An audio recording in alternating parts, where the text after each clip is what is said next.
Yo. Holy shit. What's going on? What does okay. I tried to roll my own off. This is a problem we're facing as well. Coding every day until I become a software engineer. Oh, I like this guy. Let's see. See where my brother starting from, bro. Wow. This is interesting. Keep keep going, champ. Mm-hmm. Alright guys, we're back. Yeah. Hey, he's doing DSA. Which one is better, boys? Y'all think DSA is better than doing than building projects on Stream? Which one do you think is better? Mm,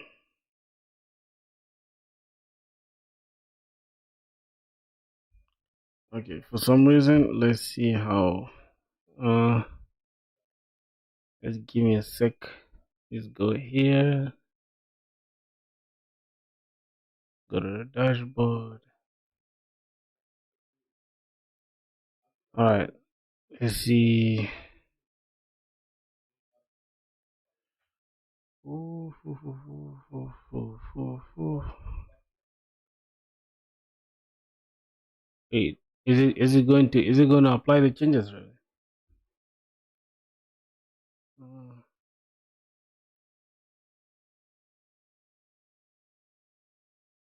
oh my god.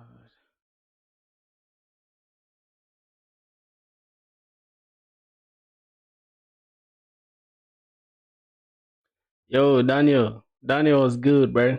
What's poppin'? How are you, my brother? Yeah, I think we're good now. I think we're good to go. How are you doing, man? Let's see. So, bro, I just wanna get down with like the e-commerce thing, bro. Cause it's high time I started applying for jobs, man. Can you code without AI? Yeah, man. The growth of this channel is amazing. Yeah, thanks, bro. Yep, thanks a lot for sure. Yeah, we can code without AI. Let's see. We can code without AI. Well, what's the point of coding without AI, if I may ask? Because I'm not saying coding with AI or without AI. I don't know what's your take on that, bro. Because I feel like coding with AI is more like trying to help you get a simpler thing that you would Google anyways. Because part of being a software engineer is just knowing how to Google, knowing how to search, how to look for answers, right? So if you're looking for answers, regardless if you're using Google or ChatGPT, you're still just looking for answers, right? So yeah, you don't have to master the syntax. You don't have to cram everything in your brain.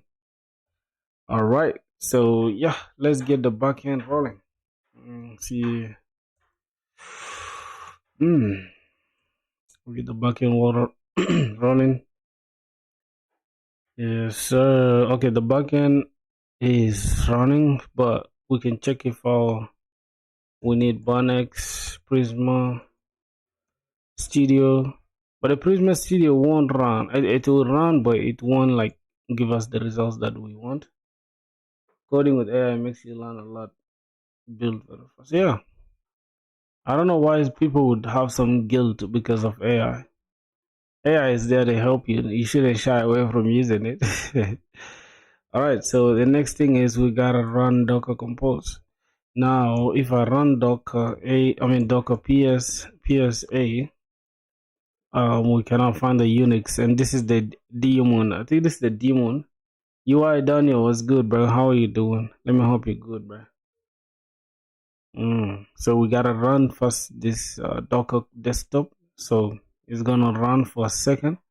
Then that is going to create a virtual machine. Let's see. For some reason, there's always something that is just starting. Like every time I open this is ecom backend. Okay, we don't even have to worry because it's restarting, right? So okay, we check. Okay, econ backend is running. So that's all we need. Very first, then what are you doing when someone does 90%? You do the remaining 10. Yeah, long time, bro. Been busy with my private life. Yeah, man, that's interesting. How is your private life going? It's always good like to have some backup plan with your life for real, bro. Mm, okay, we have the user sessions and all that stuff. Yo, Sanzi, how are you doing, my brother? Somebody said, what are you doing when someone does 90%? You do the remaining 10. That's working smart, not hard. See, people have a tendency of thinking they gotta reinvent the wheel, or they gotta go the hard route. No, you don't have, everything doesn't have to be the hard way, bro. Sometimes it's cool to just it's cool to take the easier route. Although it's not always the best route. I'm not saying y'all should take the easier route. Always try to like grind something. All right, let's see. We got Postman. All right, so what we're gonna do? Let's check the Notion docs. So, what's with today's title? What's wrong with today's title? Day 54 coding until I get a job. Daily coding? Yeah. If it's like if I'm coding every day, then I'll get a job. Else I'll fail. That's today's title really. That's the title that we're gonna be using going forward. I think it's just so playful in school, right? And it just shows like you're coding. That's the point. That's the main point, to show that you're coding, and the entire thing is about coding. I feel it's going to make people dumb. You mean dumb or numb?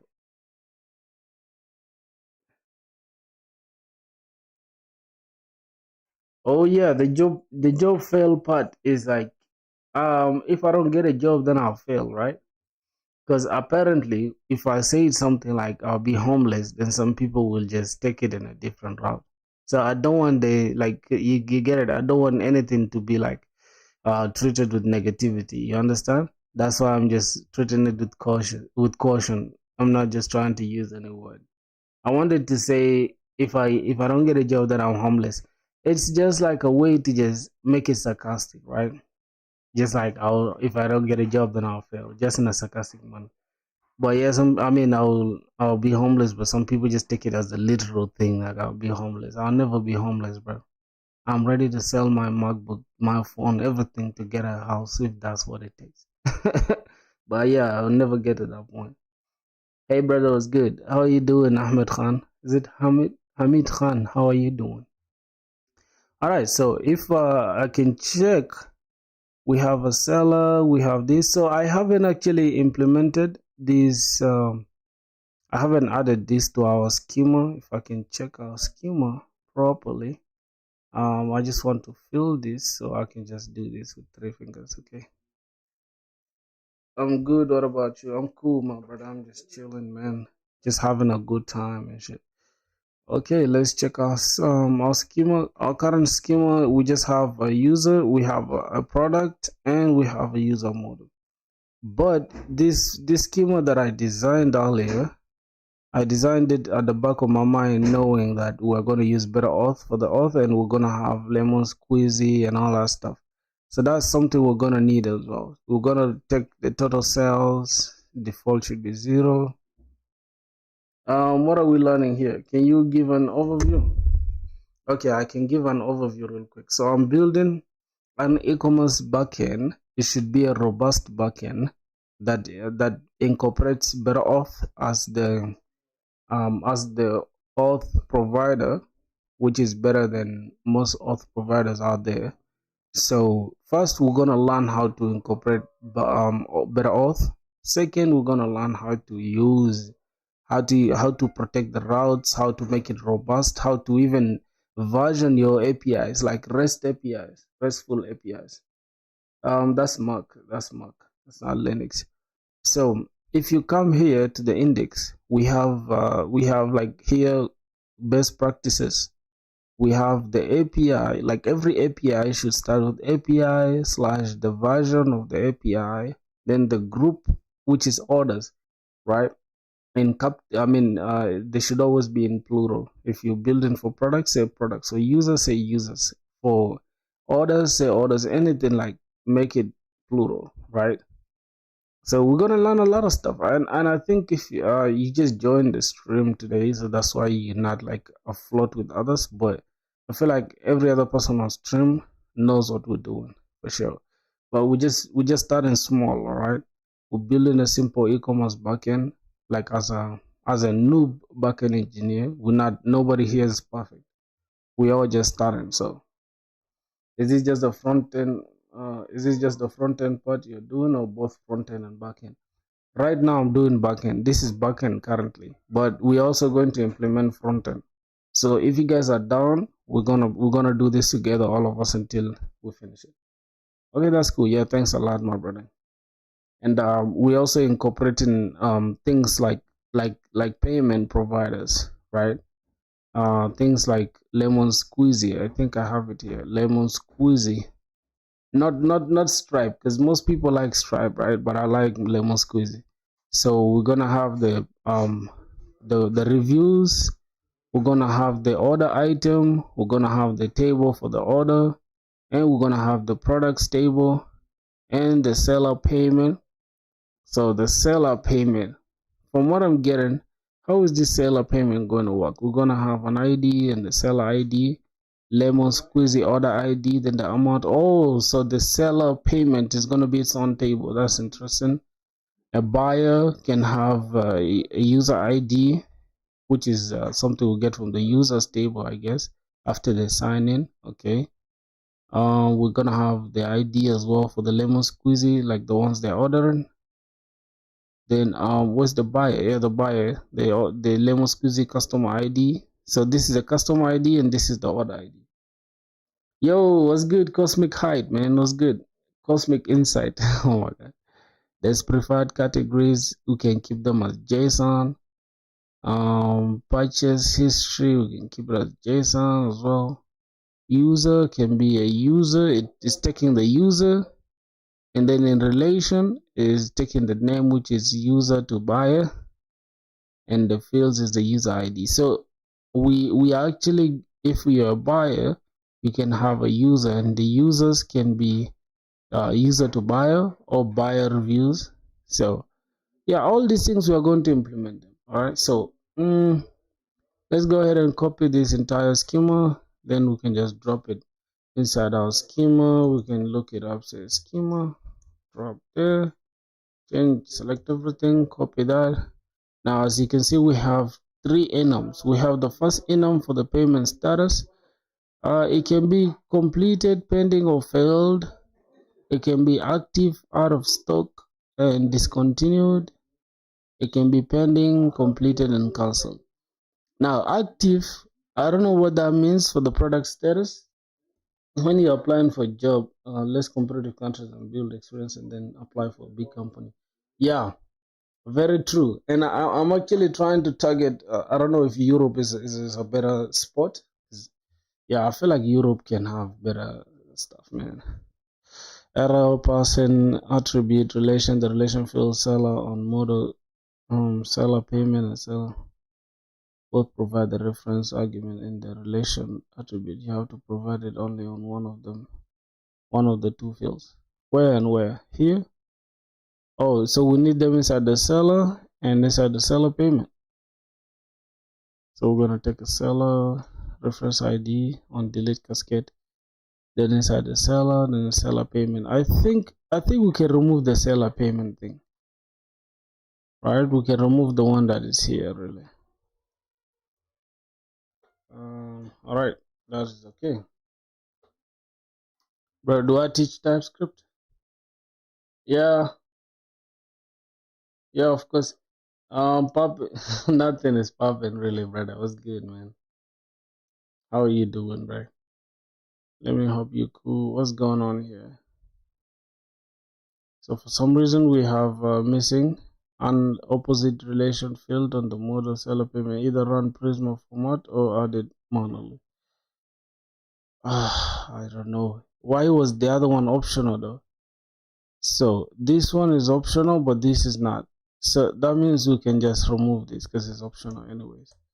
Will it affect anything? Do we have any other issue? Alright, we have the issue here, but for now we can take this off as well. I don't really want this relation to be there. So seller payment, I don't know. I don't know if we're gonna need it. So we're gonna, if we already have a seller, right? Why do we need seller payment again? We can just seller payment ID. I don't know. For some reason, this schema is disorganized. So I say to say this schema is disorganized. So what I'm gonna do, I'm going to leave it the way it is right now. As you can see, we have buyer, seller, and all that stuff. We're gonna keep it like this for now. But they also use AI to get help, like small stuff, but don't depend on it. People who don't use AI stuff are the first to get laid off. Yeah, bro. Of course, man. I use AI religiously, and you know that. Like, if I don't understand something, that's the first thing I do.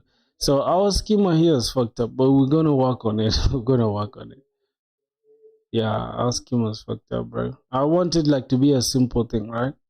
So we can start with the CRUD application. So let's go ahead and see here. Integrate Lemon Squeezy for payments. Describe setup one-time seller payments and buyer purchases. Create a Lemon Squeezy account and obtain keys. Configure one-time product for sales. The dashboard implement endpoint for seller payment. So we're gonna create the payment, but seller payments creates a seller payment. Okay.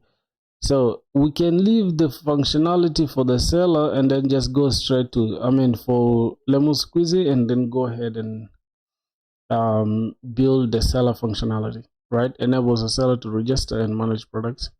So assuming we already signed up, what's gonna happen? We create an endpoint API sellers, create seller, then links to the user.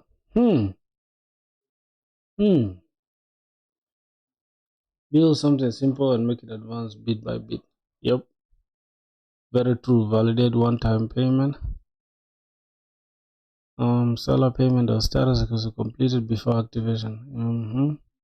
Implement product creation. Create product. Add endpoint. Sellers product. List sellers products. I feel like this one is kind of like they're not building it according to how we are doing it. For some reason, they're not doing it like that. Where did you get the code and file that you're working? File that I'm working. You can get it on GitHub. I think just go to GitHub and look up my stuff. Say GitHub.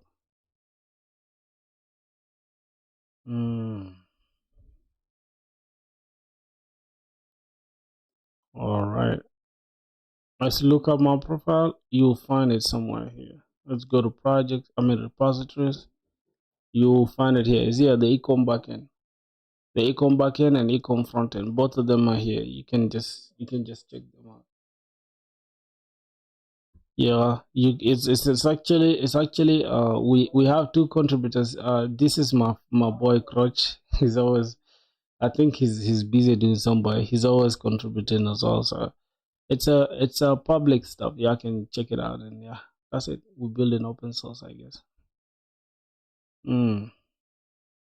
All right. Now the next thing is, if I look at our schema, right? We have a seller. We're taking the first name, last name, email. So I really don't know, because the seller can be a user though, right?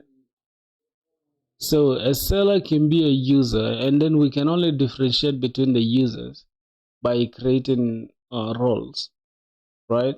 So if the role is a seller, then that's it. If it's an admin or a buyer, then that's it. So I think that's all we're gonna do today.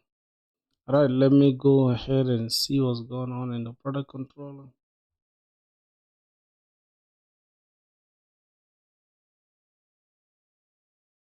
Yeah, thanks, man.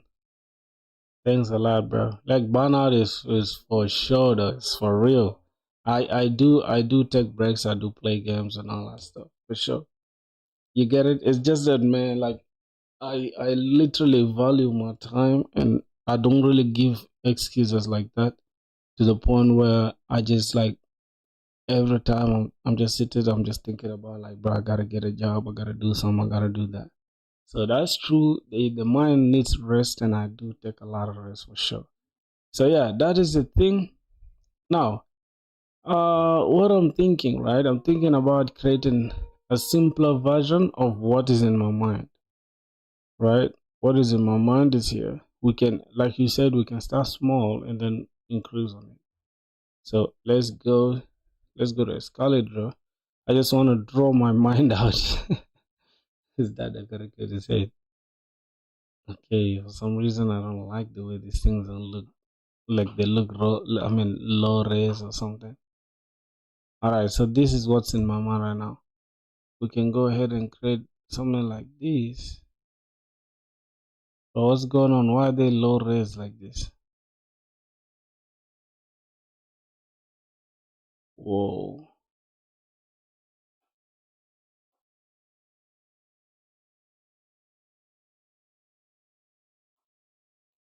Which one is better?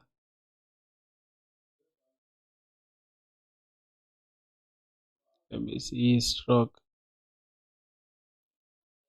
Okay, I think like this is good. Also, why does Google interview things? You have an idea? Yo, color was good. What do you mean by Google interview?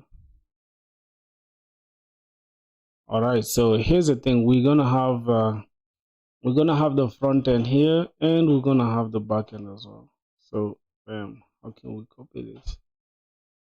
Oh, there's no way we can copy it. How are we gonna copy that? Okay, yep, like that.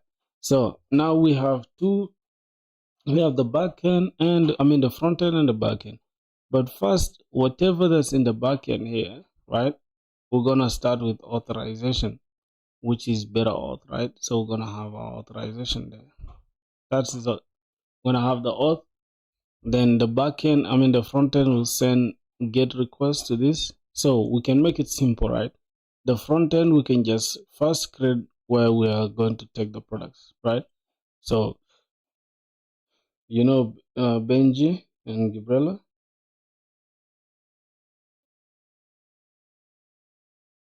with job interviews. Oh yeah, but I haven't really gone ahead to care about job interviews for now because I want to build projects first. And I've been coding for a while now. I should have finished some projects, but for some reason, like we tend to like just talk too much that we don't even build projects.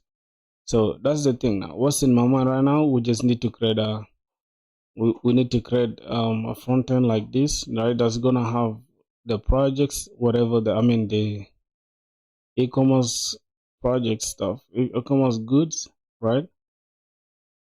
Let me see. Okay, here I get the point, bro. I get the point. Benji. Who are those people, bro? Who's Benji? All right, so let's go ahead and see. Can we actually create a product? So what are we gonna need to create a product? We're gonna need the name, price, image URL, description, category, and seller ID. Seller ID is coming from the authorized user. So how are we gonna do it? So instead of seller ID, we're just gonna say user ID. I mean user ID, and this is user ID. User ID.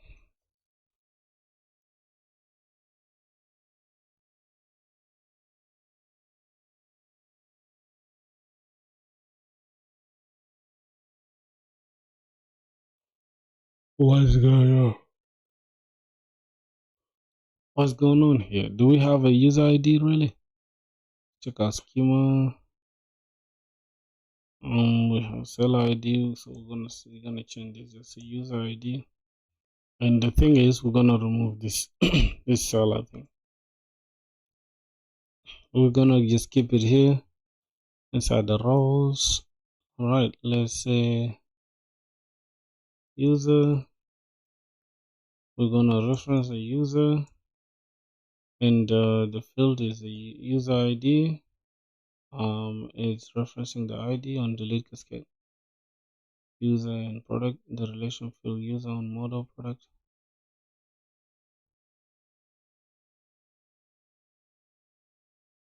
So here we need the user, we need product. So we're gonna say user.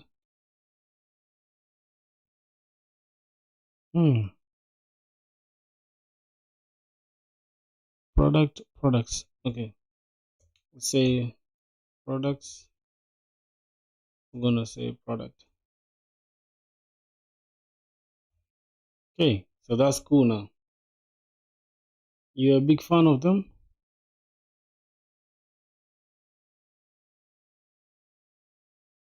I don't even know the guys these people are talking about, bro. User ID. What's going on here? Wow.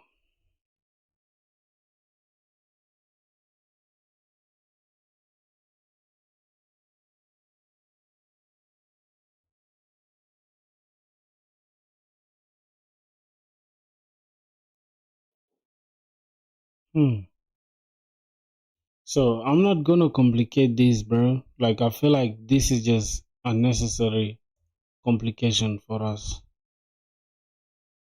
This is really unnecessary, bro. We don't need this. So const this, destructure this from the request body. Request.body. Okay. For some reason we have this data name, this. Assign a word to this. Let's remove that.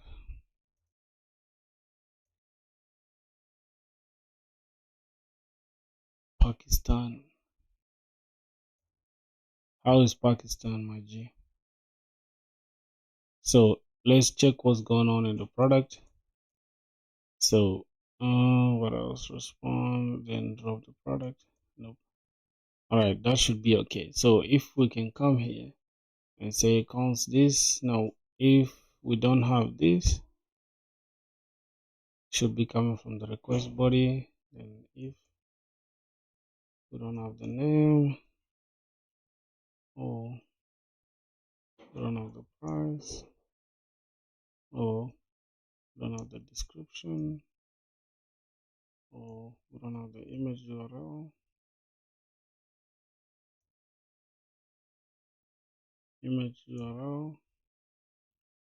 or we don't have the category, we don't have the user ID, then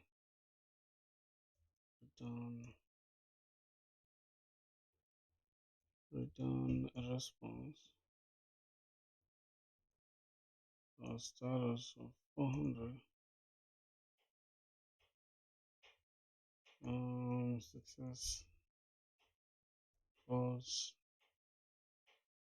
and message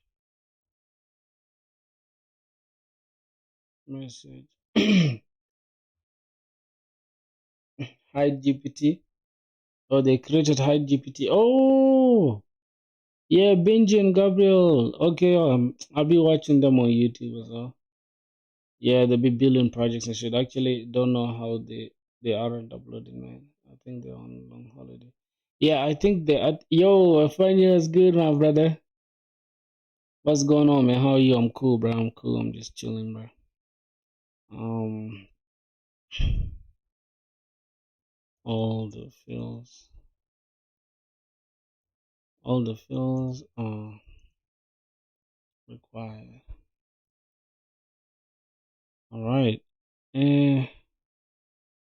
Let's see. And this should be okay. If we don't have a name, or we don't have a price, or we don't have a description, or we don't have an image URL, or we don't have a category, or we don't have a user ID, then return a response of 400. Say all the fields are required. From where should I learn TypeScript, man? Can you guide me, please? All right. There's this application here. There's this website called Scrimba. Scrimba.com. It's the best website that you can learn TypeScript. Like, I swear to God, you can go here to courses, just look for TypeScript. I think it's somewhere here. Yeah, learn TypeScript. This dude is talented, bro. Let me show y'all fundamentals. You can start with fundamentals. It will take you 2 hours, and their teaching system or their teaching style is the best. You can come here, like you can see, they are building an app, so it's still project-based learning. You're learning while building an app, or while building a web app, rather than just going online and on just watching tutorials. Look at what they're doing. I continue with that. When I first started learning about TypeScript a number of years ago, I really struggled with understanding what benefit I was actually going to get by using TypeScript instead of vanilla JavaScript. Writing your code in TypeScript does require a relatively significant overhead in terms of extra lines of code that you have to write and considerations that you have to take. And so for this course, I really wanted to demonstrate the improvements that your code will receive by using TypeScript instead of JavaScript just by itself. So the approach I'm going to take might be a little bit different, but stick with me, it's going to be fun, and I really think it's going to highlight the benefits that you'll get out of using TypeScript. The way I'm going to approach this is by building a string, and first finds that pizza object. So that's it, man. Go there and watch like every single thing there. I swear to God, spend like 1 to 2 months. Don't just come, just understand. After that, you'll be blazing crazy. You'll be crazy when it comes to things like that. So yeah, that's all I'm gonna say, Bresky. Was product created successfully? No, this is actually supposed to be 201. And success true, product created successfully, and then give us that product. Give us a product. But we haven't created a product, so we gotta go create a product. Just here right below saying all the things are required, we can now say counts. We can say products is equals to await Prisma dot, not price, Prisma dot product dot create. Then we creating a product. Then you can say data, right? You can say this is the data that you sending. It's still gonna be correct. So data is not assignable to type this. This is products, not product. Okay. Then we can have the data like this. So what are we passing? We are passing the what? The product name. We also passing the price. We also passing the description. We also passing the image URL. We also passing the category as well as the user ID.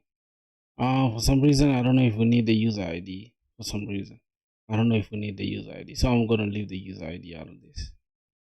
Gonna leave the user out of this. User ID out of this.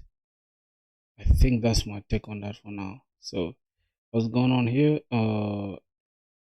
Name, any, price, any, description, any, URL, any is not assignable to type. Okay, so we have a type error here. So everything is still type any for some reason. So it's not assignable to type. So for us to turn this into a TypeScript thing, right? No, bro, I'm from Africa, like my friend here, Filthy. Yeah. You want to share your routine with bro, my routine, man. If I give you my routine, what the seller is missing in type, but required in product create input. So wait, let me look at this schema very well. It's required, right? We need a what? We need a product ID. Let me go here. We have product. So we're gonna use the ID itself, right? Where's the ID? So we're gonna use the user ID. We're gonna say user, and then we reference the user ID on cascade delete. So we gotta go here and just say Prisma. Wait.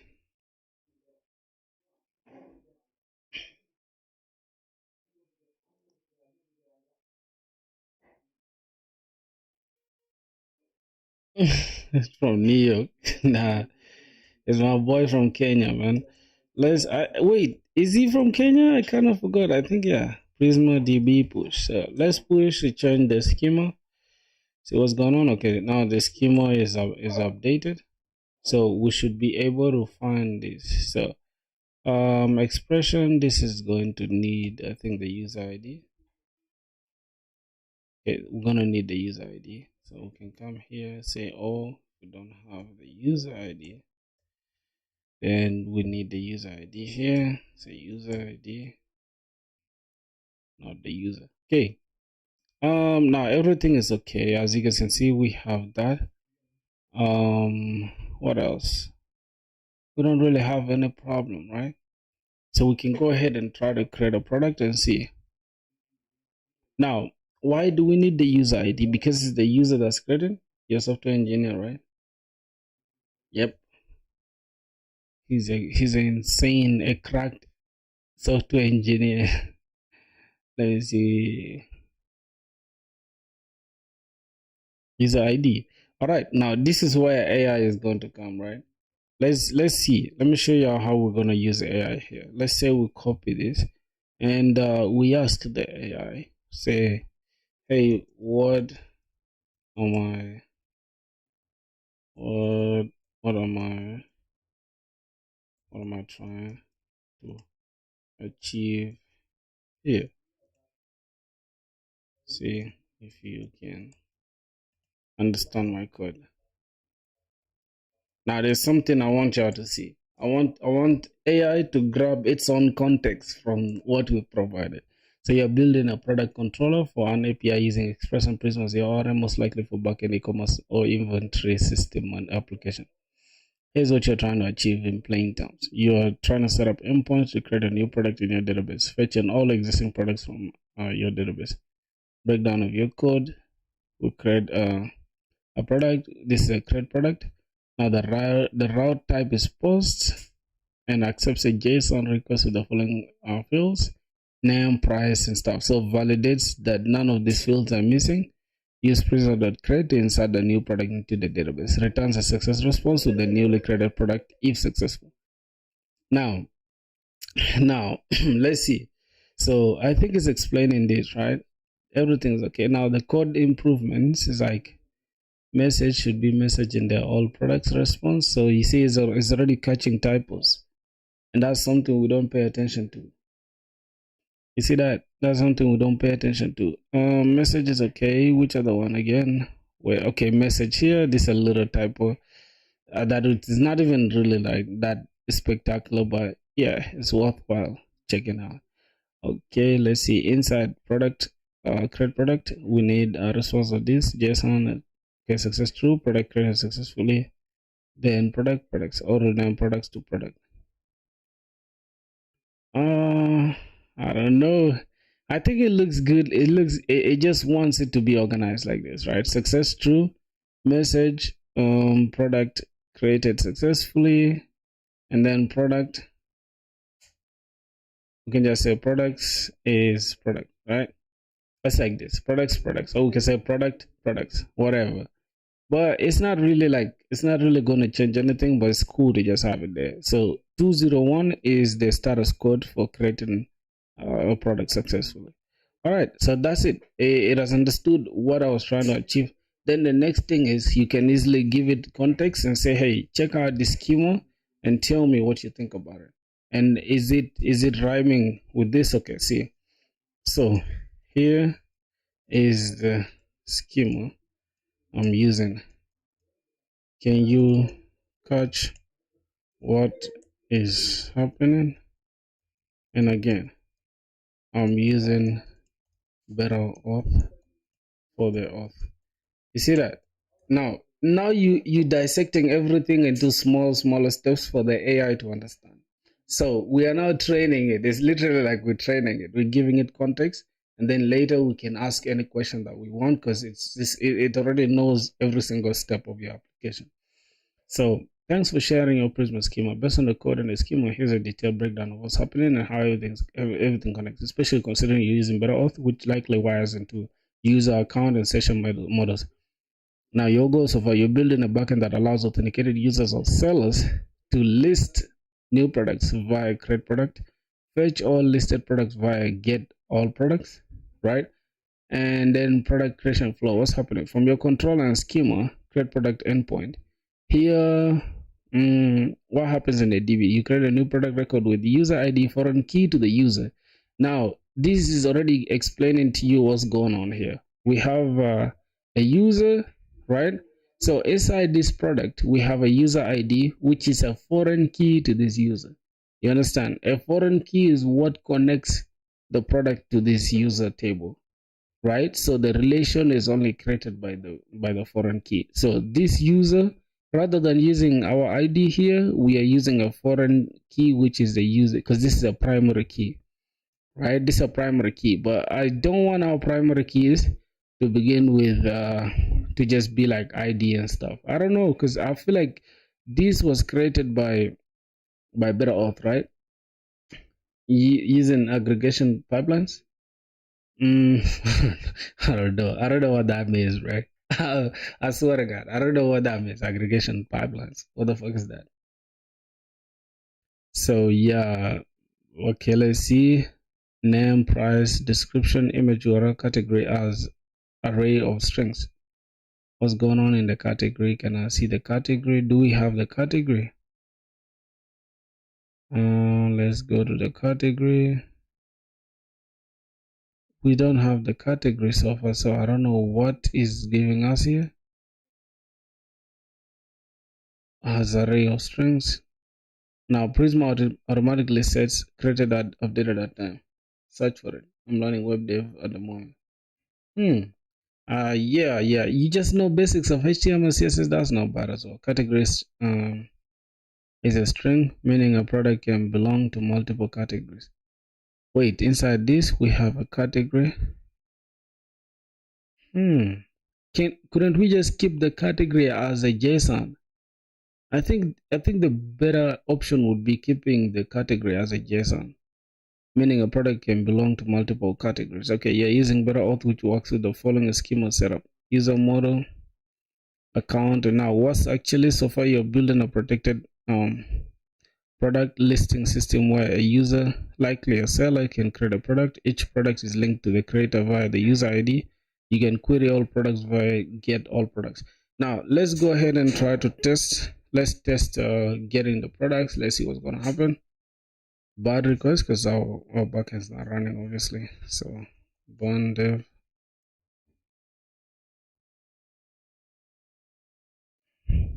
Yeah. Why is that guy's name Car Lover? Some names are so sus, bro. What you mean by car lover? You love the cars. Oh my god. Let's go to products. Okay. Now all products, and then we have products is empty array, right?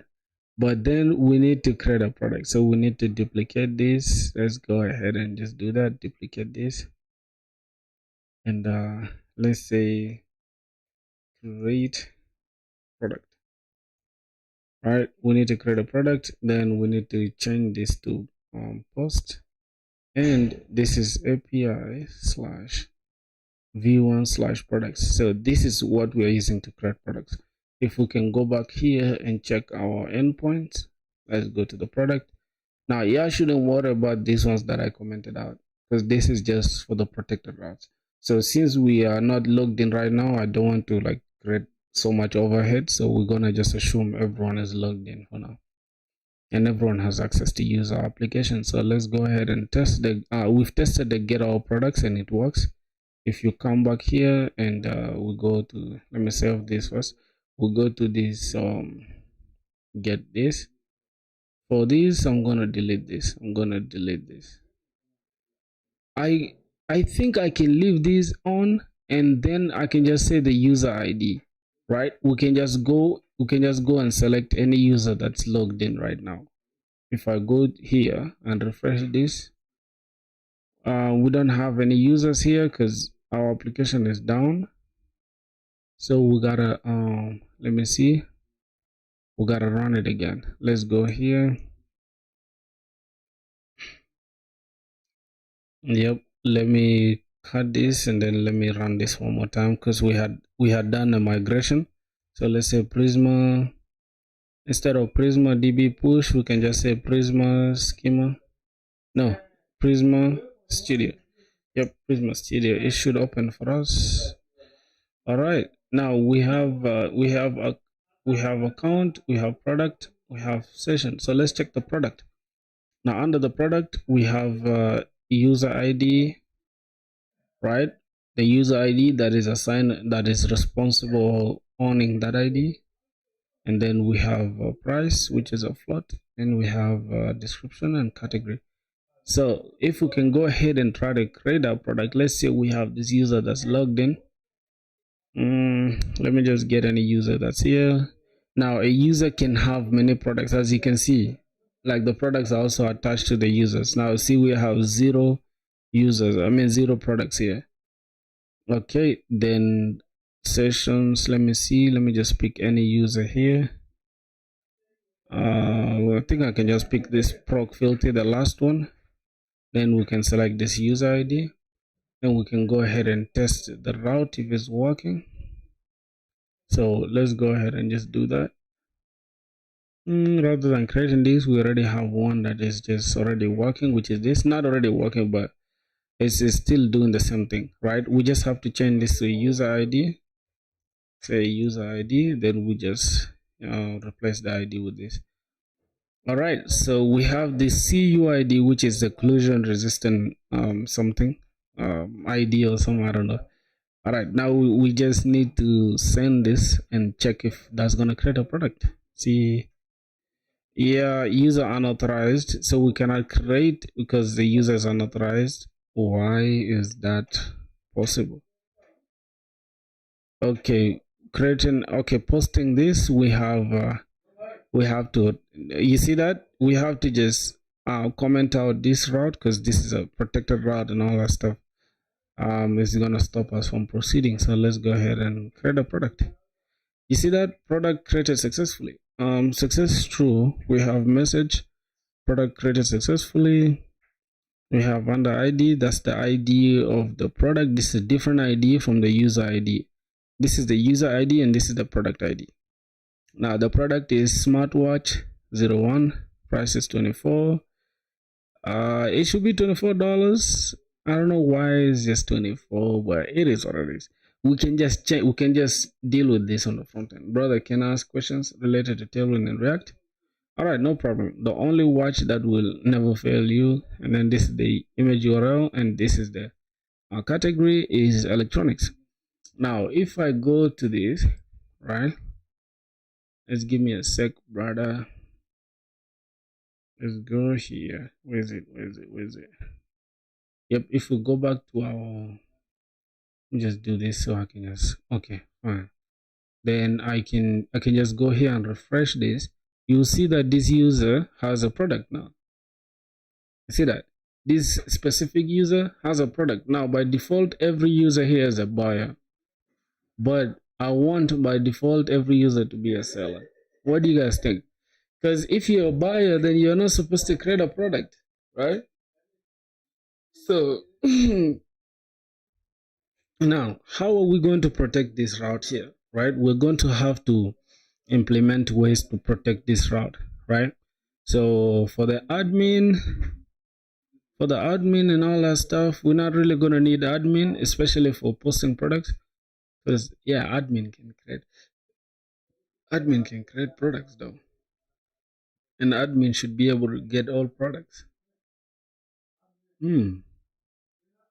All right, so let's try to go and protect that route. Let's say, let me try to comment this out and see if we can easily create a product again. So we can just say, let me go here and same user ID, but this time we have that in place. If we say this user unauthorized, right? Now why is that user unauthorized? Even if they already have a valid session, because this is the last user, right? Why do we have different ways of installing Tailwind, like using vid, using PostCSS, using CLI and CDN, and does PostCSS actually mean something? Mean what? For Tailwind, I don't know. I feel like reading the docs would be the best, but I'd say this: there are people that just like different ways of installing things. Like right now, some people like to install things using brew, brew install something, install is oh my god, I can't type, man. Install cask. Then you name the stuff that you want to install. Some people just like to use the terminal. Some people just genuinely like to okay, bye. All right, man, have a good one. You get it. So that's the thing. It's like it's just for different, to just appeal to different group of people, but there's no difference really. At the end of the day, they're just creating the same thing, which is Tailwind, right? Yep. So all right, let's see. This person has a valid session. If we go here to sessions, no, let me go to the user and let me check the user session. He has a valid user session. So for some reason, for some reason that session is not, for some reason it's still going to tell us that the route is protected. So let's go to the middleware here and understand what's going on. Now, the thing is that with this middleware, we have a lot of things that's confusing us, right? We have a lot of things that's confusing us. So now this is what I'm gonna do, right? I'm gonna select this and I'm gonna go to AI and say, hey, explain why we have this route still protected, although we gave the user ID which has a valid session. Still, we can't create a product saying unauthorized. Authorized. Okay, so we're gonna dump this and we're gonna understand what's going on. So this is the product that we are sending, right? This exact one. So I'm just going to uncomment this so AI can know what's going on. All right, I'm gonna send this. This is the one as well. Then where is our index? I think AI knows about our index. So this is the controller. This is a controller. All right. So this is enough context. It should be able to tell us what's going on. Okay. But when I comment out some users, when I comment out the middleware,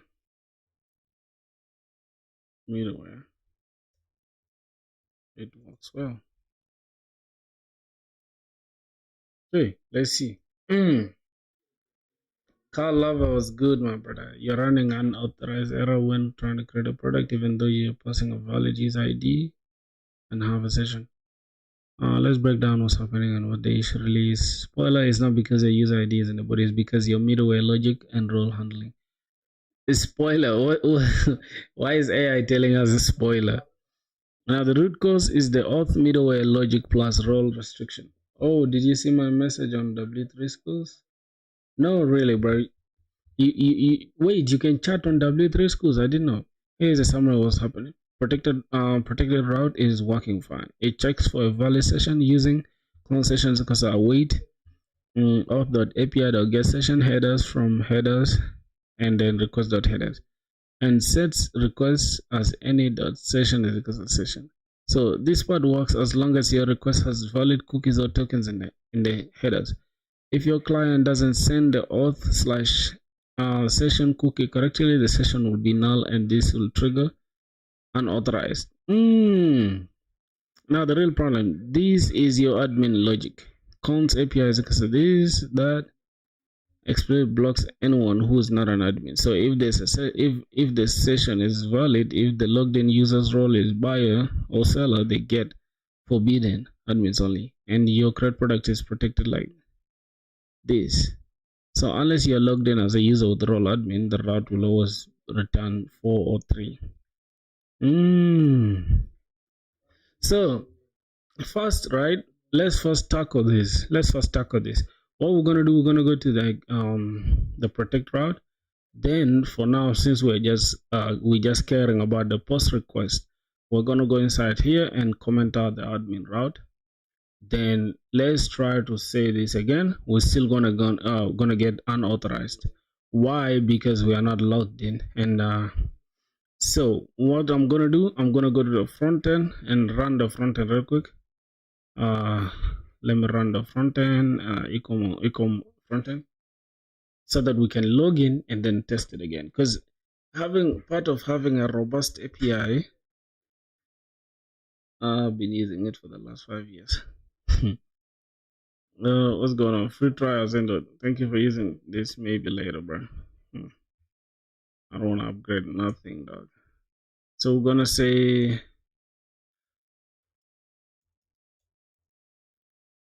oh my god,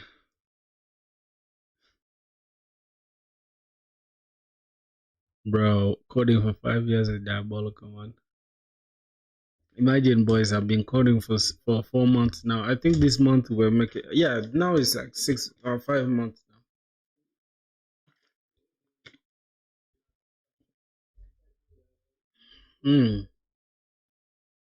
Okay, so getting started, let's check. Can we go to light mode? Okay, I think light mode kind of looks good though. I'm not gonna lie, light mode kind of looks good. Well, let's go to dark mode. Okay, so here we're gonna let's log in with this user that has a product already. So this is a user that has a product already, which is Gamma Filthy. I don't know the password that I use for Gamma Filthy, and this is annoying me now.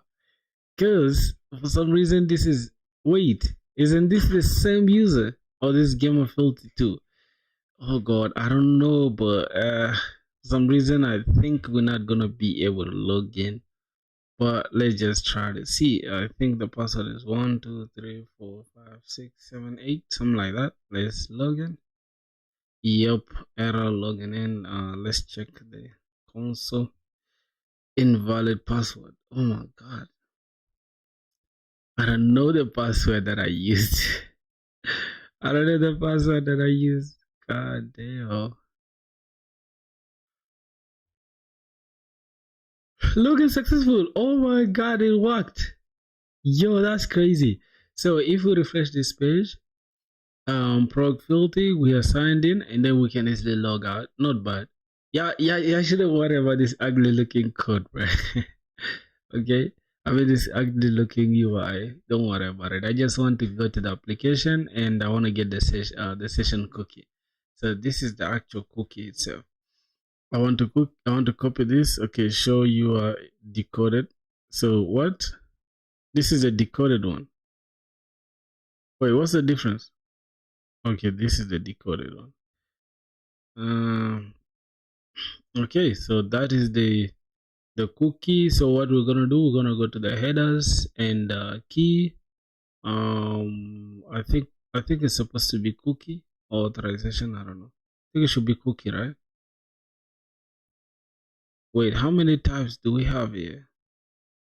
We have accept, what? Okay, let's just say cookie. And here, can we just drop the stuff? Not application.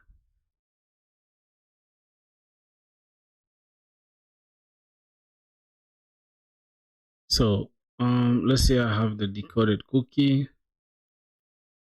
So I have the decoded cookie, and I'm trying to test the post request.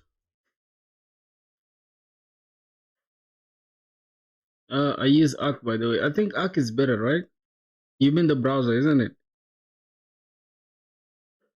You mean the browser, right? The request. And I commented out. the admin route for now. Okay, so how do we test it again? Now see how I'm making AI understand what I'm doing, right? So let's see. Great, you're making progress. You have a decoded session cookie and you commented out the admin route. Okay, so send a test request to your product route using the session cookie you have. So how we're gonna do it? We're gonna and go to the headers tab, add this header, cookie this, and then that. Then go to the body and send the product. Cool. So that's the thing, really. I think it's under value, right? Then we can just drop that. Am I tripping, boys? Yep, I think that is it, right? Or it should be in the description. I don't know. Presets. Let me see. All right, then we can go to the body and we can now we can just send this, right? Let's see. It's still unauthorized. Filthy, Prime Agent. Yeah, I know him, bro. I know him, bro. That dude be talking a lot. I know him very well, dog. I know that guy. Jason. I know that Prime Agent or Prime. I don't know what he calls himself. Why does he call himself Prime Agent? I think this is a better token, bro. JWT bear. And let's send this. I still unauthorized. God damn.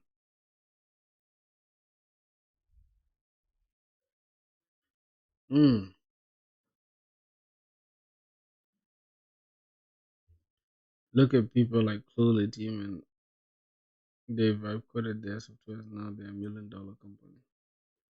Yeah, bro. Those are unicorns, man.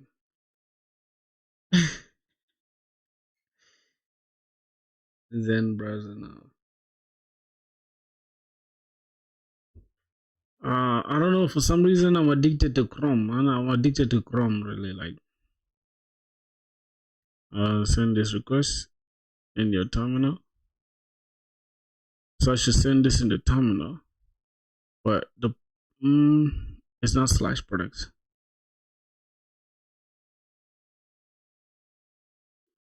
Fetch in your front end.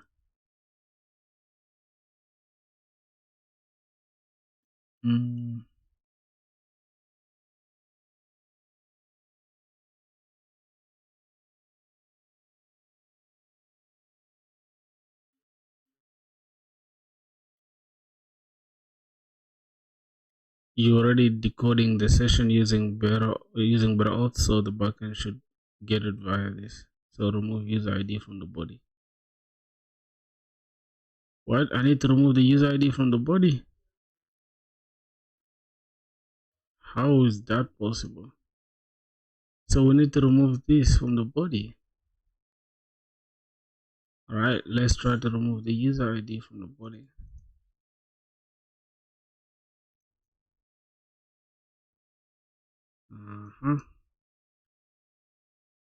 Yeah, now we're gonna have issues.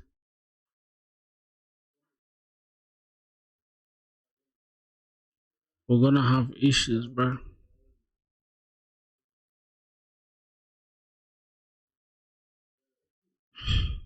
Okay. Middleware order Moses. If this line fails, console where this is.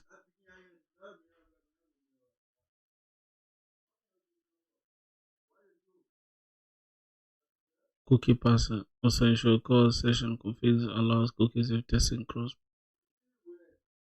I don't know, bro. For some reason, the protected route middleware doesn't work. So I'm just gonna have to like clear everything off from here and not worry about the protected routes for now, right?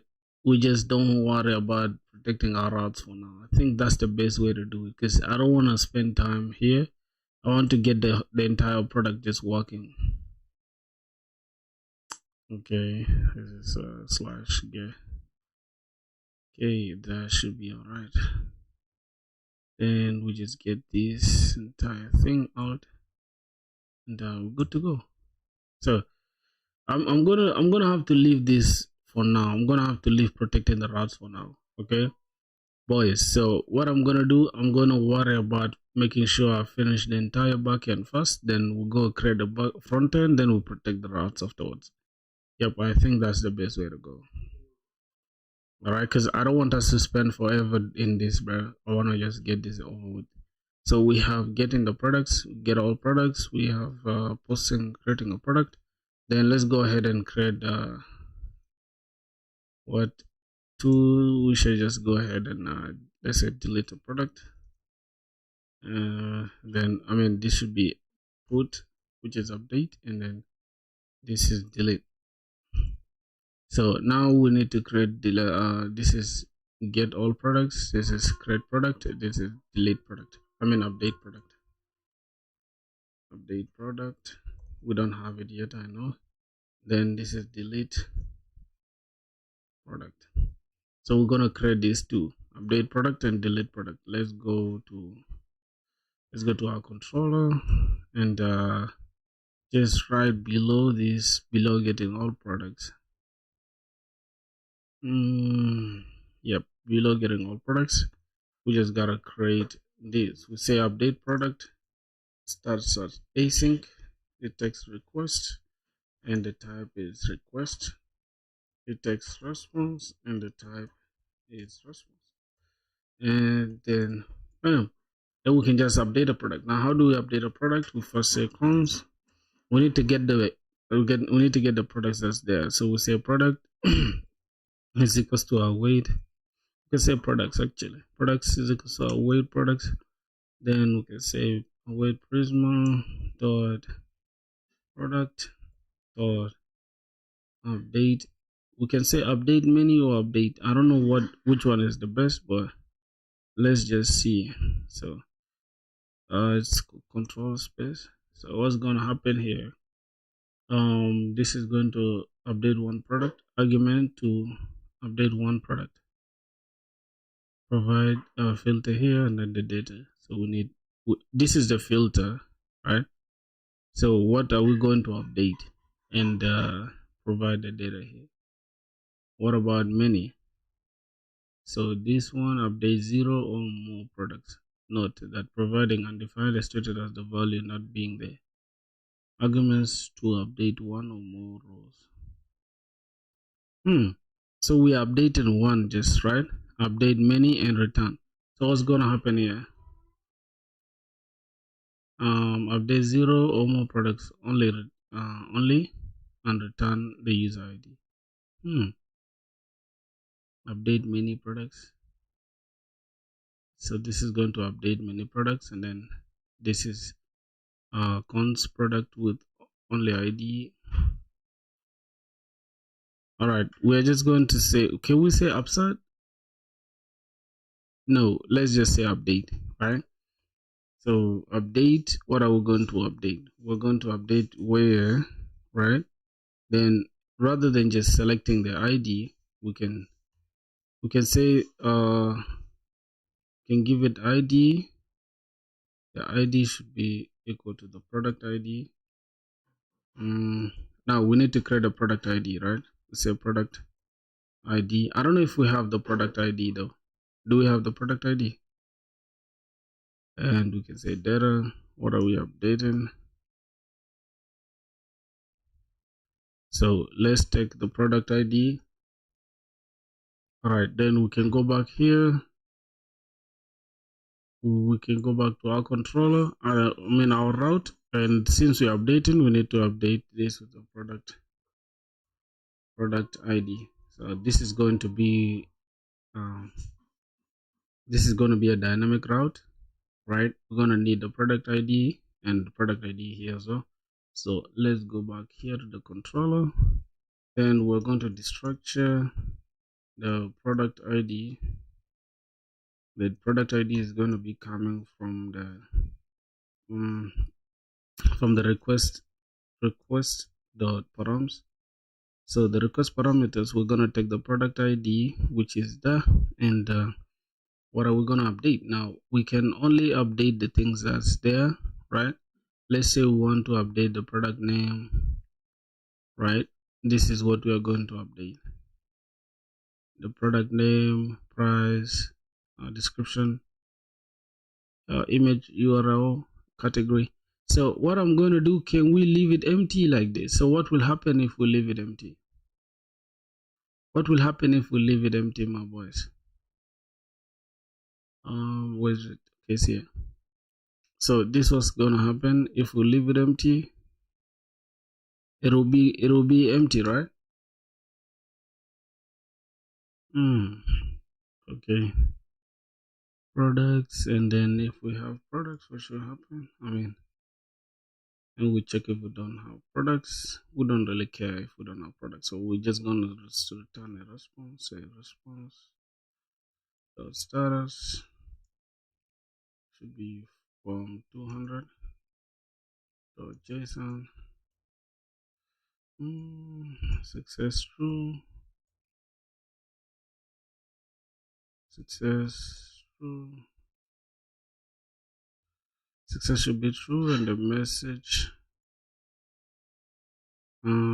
say product updated successfully.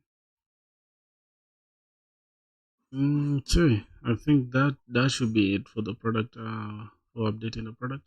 Now we are left with deleting the product, so we can just say delete product. It's almost gonna be the same thing as the updating product because they're just similar, but then we just deleting the product itself with an ID, right? So we just have to come here, and this we're actually gonna need try catch for all these ones, but there is something that I want to do in a second. I'll show you guys.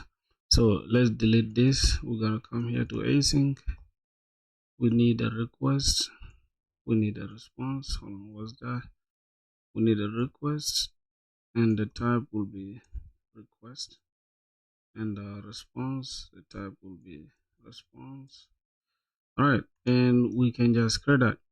Now we could create try catch everywhere, but that's not good. We can just always come here to like index here, and just create a middleware that's gonna handle all the errors. So the error handling will happen here when everything is done. We can say app.use and app.use. Then we can say here we're taking the request. Wait, it should be wait, give me a sec. I have it here. I don't know if I recall it, but I have something like that. Wait a sec. Damn. Yep, I think I have it here. This is app.use, and we're gonna take, yep, we're gonna call the error, then we can log the error. Error, then we can return a status. Can be the error.status, so it can be the 500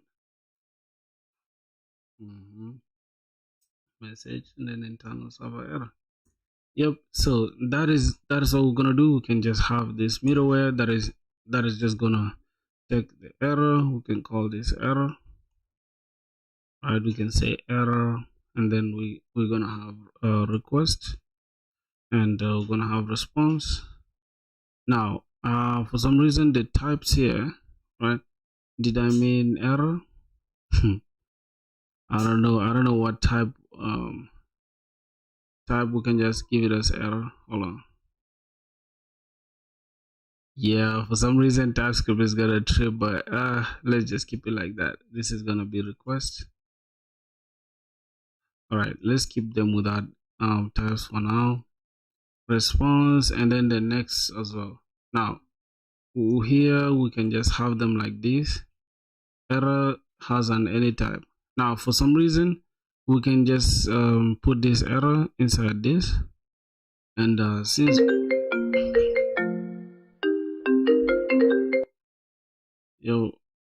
Hello. Yeah. Yep. Huh? Okay. Thank you. Oh my god. We're gonna have error here. So we say as any. So we can just keep it like this, bro. Error as any expected what? You mean error? Error is declared here.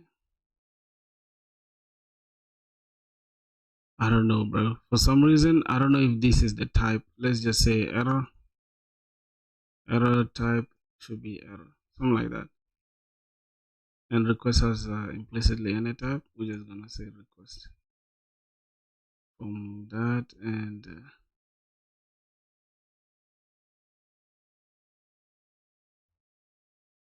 whoa.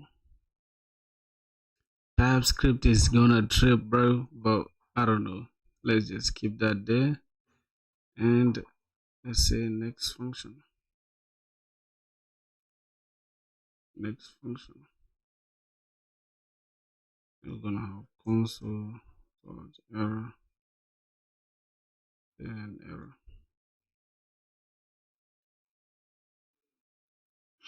Error dot start. Wow. Console dot error dot start.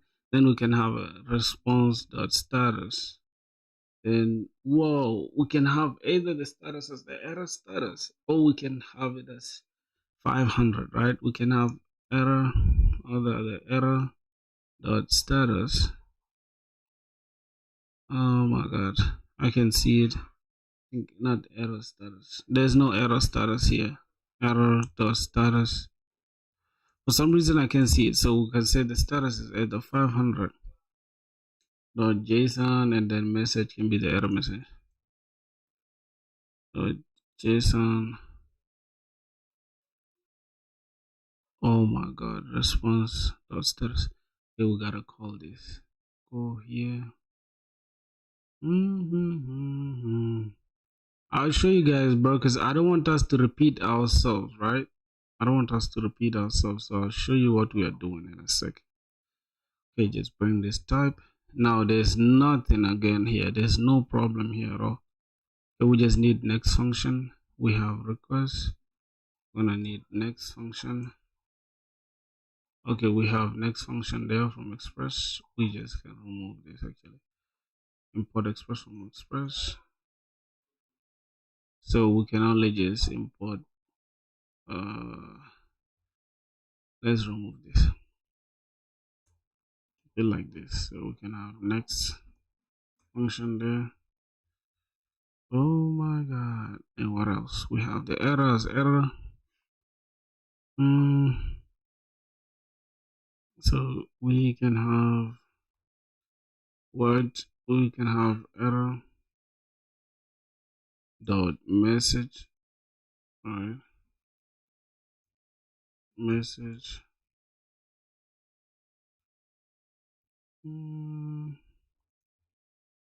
Internal server. Error. Now, boys, this is what we're gonna do, right? This is actually like the middleware that is going to handle this. Let's just call this error handling middleware. Good.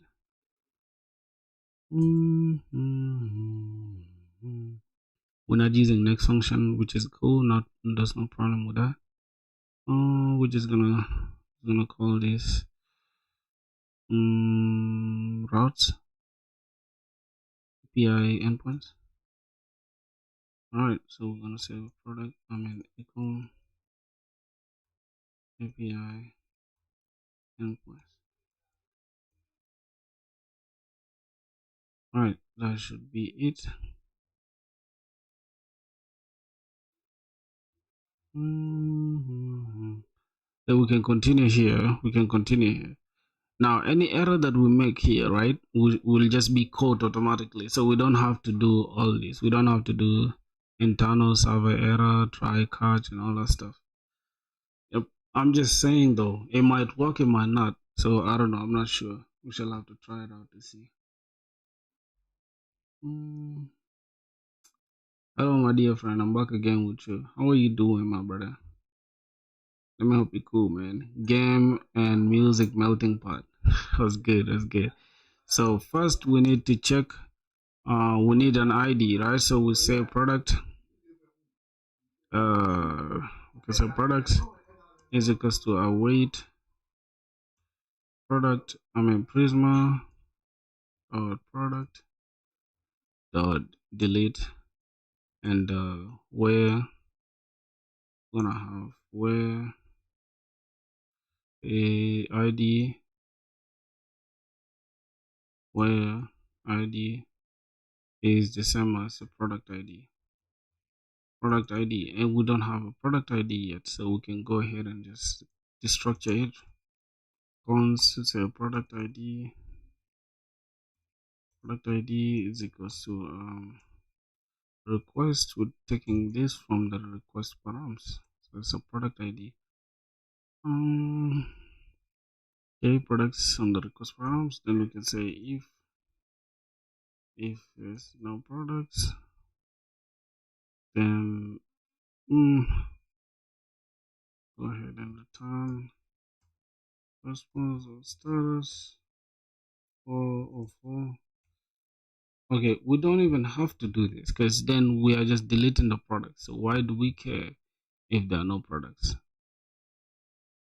right?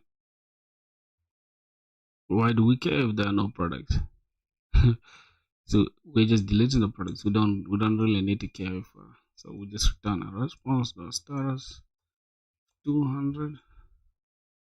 So JSON, we just say if you call next from any of your handlers, I think it goes to the error handler directly. Try catches still require the control of flow of your program if you want to handle something. Yeah, what about the automatic error handling? I think with Express version 5, it just handles it automatically, really, without even like worrying about the try catch thing. I don't know, but yeah, that's what I researched. But I'll look at it again. No worries. So success is true, and then the message is product deleted successfully. So product deleted successfully. Go ahead and say what success, and that's it. And can we return the product that we deleted? I think it's safe to return the product. So we're just gonna bring products. Okay, that's what we deleted, right? Automatic works, but if you want to handle specific stuff like login before going to the handle, do it in the catch. All right, I'm going to do it. I'm going to do the try catch thing.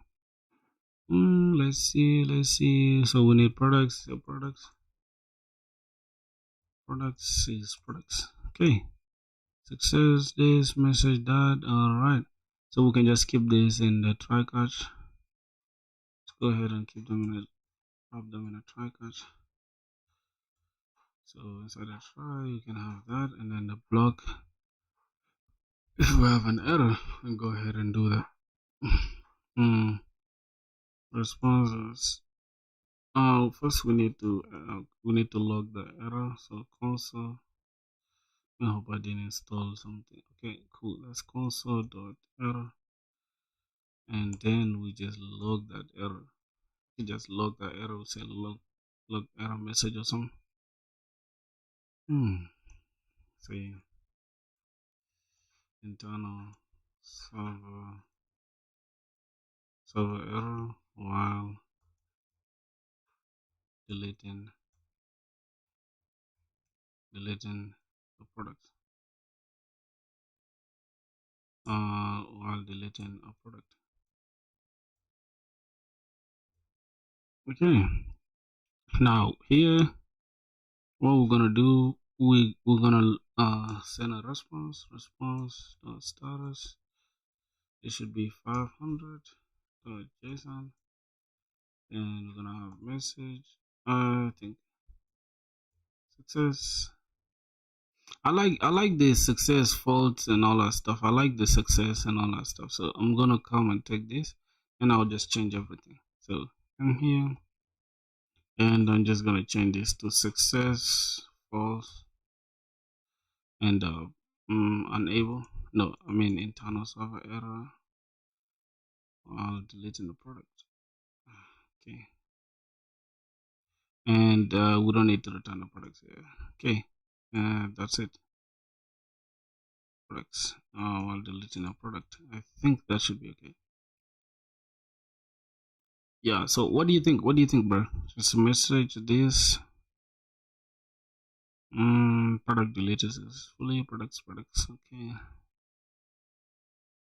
I think that should be okay. We have updating, deleting, and all that stuff. What are we left with? Nothing, right? We need to just wrap the rest also in a try catch. So this is what we're gonna wrap this inside a try catch. Let's take that and try. And inside the try block, we can have this. But inside the catch block, we can just have the same thing. And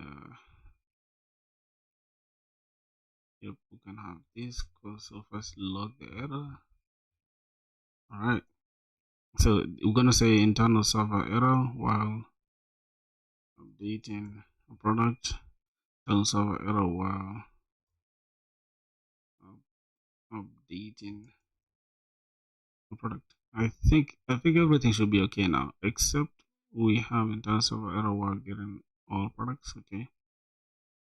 Getting all products. Then we need just getting a product by ID, right? So we can get the specific product. So let's go ahead and create that. We have this is update product to post request. No, update product is a put request. It's not a, it's a put request. So you update with either put or with patch. So that's the thing. Why are you asking that? Is there any problem with the update product? So we're getting these request the params. No, for real? Because are you sure? Since we want to pass, we want to pass, it here, like it's gonna be slash products slash the ID something like 123, right? So we need an ID to update the product, as you can see from the route. We need an ID, and the ID is going to be in the params. Send the ID in the body too. So you sure I should send it in the body? Because obviously every product has. Yo, Vinshu was good. Oh, Vishnu, how are you doing? So, brother, here's the thing. If we go back to the update, I'll show you right now. Here we are just using update, where the ID is this, and then the data we are leaving it as empty. Yeah, usually try not to keep anything in the URL unless it's a GET request. Yeah, for sure. I like that idea, dog. Can it not even, it's not even an idea. That's the correct way to put it, modified. Yeah. Yeah, for sure. Thanks, dog. Also deleting. We need to delete this from the request body. But it's still going to yield the same effect if you think about it. Yeah, but I think just for good practices, right?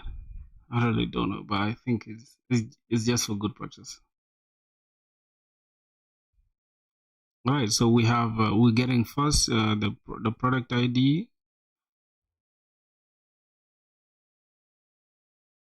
Yeah, for sure. So first we're getting the product ID from the request body. Then we're using products here to say, wait, did we use this somewhere? Product is declared, but it's never right. Okay, I'm supposed to have it here. Then I can have products. Same as products. Okay, if that's okay. So here now for updating the products, right? can we just leave the data as empty like this? Or what do you think? Can we leave it as empty, or we have to like put the actual data that we want to update? Because let's say I want to update the name, right? What's going on here? Say name, no value. Name should be empty string. So we want to update the name, and then we want to update the price. String is not assignable to type float. Okay. I don't know. Expression expected. What? Which expression is for floats, bro?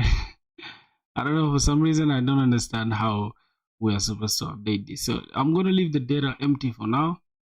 I'm just gonna leave the data empty. Then we're gonna try to see how we can test that. So let's go ahead and duplicate this and also duplicate this. Then this is for creating a product. Now if we just go ahead and Mercedes, we're gonna have false. All the fields are required. Which field are we missing from the post request? Let's go to creating a product. Create a product. Which field is missing? The user ID from the request body. So I don't have user ID somewhere here. So okay, so we're gonna have user field, user ID. All right, that's the user ID that's missing. We can just go here, but I use a different account when using. Oh, it stopped here. No wonder. I was like, who's this guy who's teaching us, like, like he knows his shit. Top tier was good, my brother. Okay, let's go to true. Let's pick this. Yo, you said you have a job? Is that what you told me? You said you have a job? Okay, we saved that. So let's try to create this product now. Let's create our product.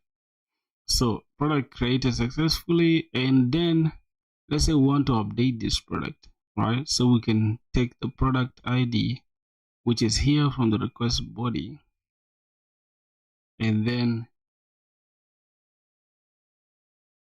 oh yeah, backend dev.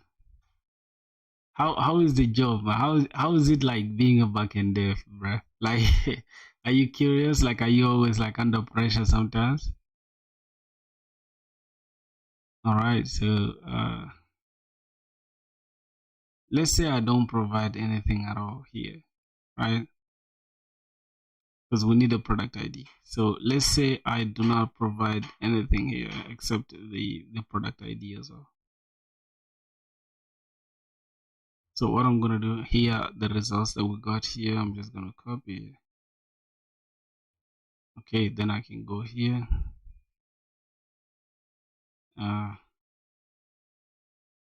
Half of my job is fun, half of my job is stressful and annoying because one of the two projects I work on is very annoying. So brother, how did you land a job? Like which what projects did you build to land that job? Just let me know, bro. Because and as you assess my progress, you think I'm getting somewhere? Okay, so we're gonna need this. I'm gonna have to remove created that, updated that, and this as well. So we're gonna have something like this. I don't know if we're going to need product ID. What do you guys think? Okay, so we're gonna need this. When I was a student, I built games, then got a job in the industry as a backend guy. Oh, you just build games. Yes, your progress is really good. For real? Thanks, Ray. Thanks a lot, man. Means the world to me, my G. Alright, so we have these. Now, I don't know what this ID is for. If we go back here, we have this is the user ID and this is the product ID. So the product ID has a user ID. So let's say we want to update the product itself. We're gonna need the product ID, right? Which is something that we are providing.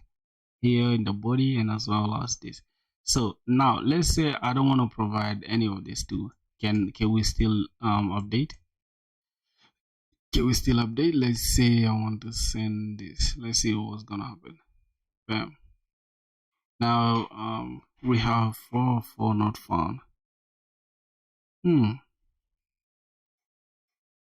404 not found.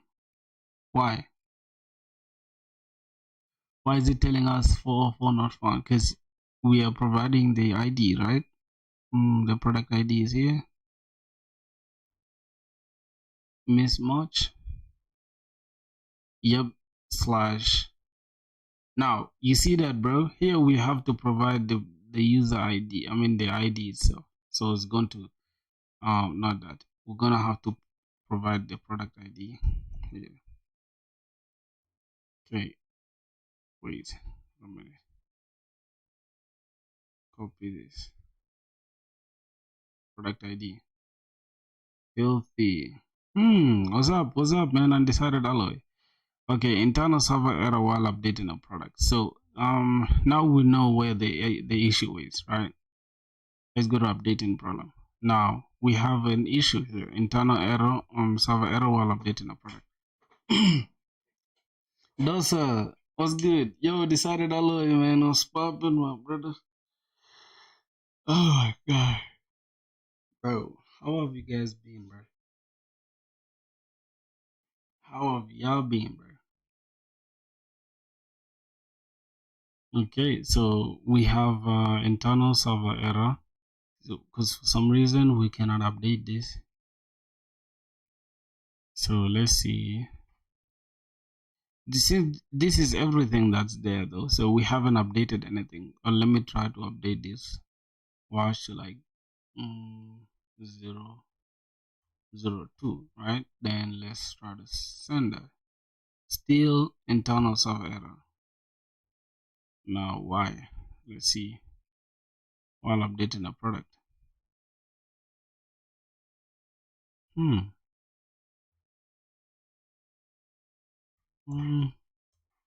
Our backend is responding with internal server error. If we send this internal server error while updating a product.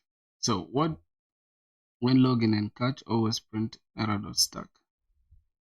Isn't it what I did though? I thought I did it here. I thought I said error.stack.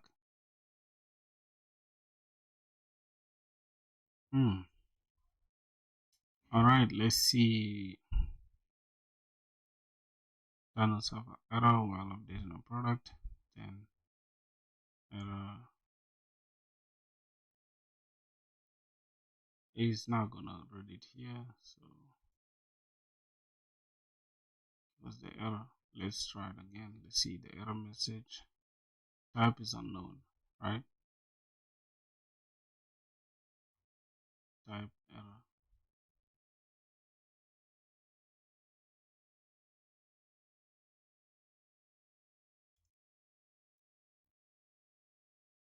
Wait, I think this should be okay though. We cannot print the error stack like that.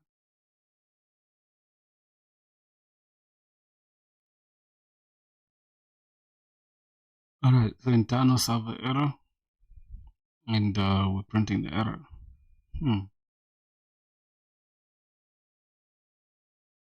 Yo, Riba, Rishab, Riba, Rishab, what's good? But you're calling the update. Oh, I'm calling the update method. Oh yeah, for sure. Damn, bro. Sometimes, yeah. Thank you. Sometimes it's hard to focus when you're talking as well. Okay, let's see now. Let's send that. What's going on? Where of type? What? Where of type product where unique input needs at least one of the arguments ID. What? What are they saying? Where IDs and okay, undefined. Wait, I thought I said product ID. God damn.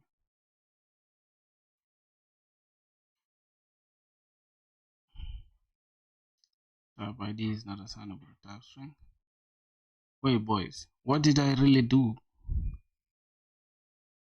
Let's first understand. So we're destructuring this ID that's coming from the request body.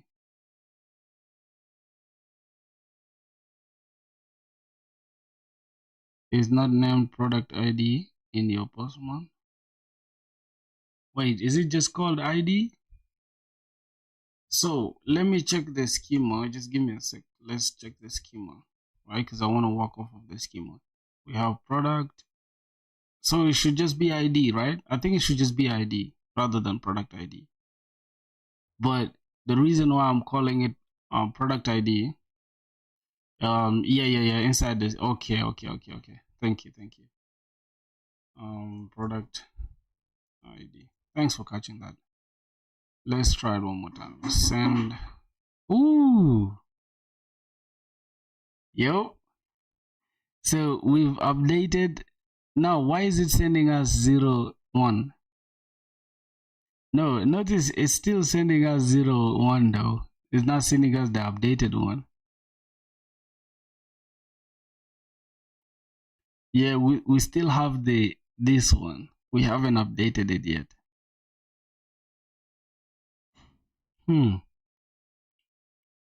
It's supposed to send us the updated version, right? I don't know. I think it should be update and it should be update many. Then we just leave it empty.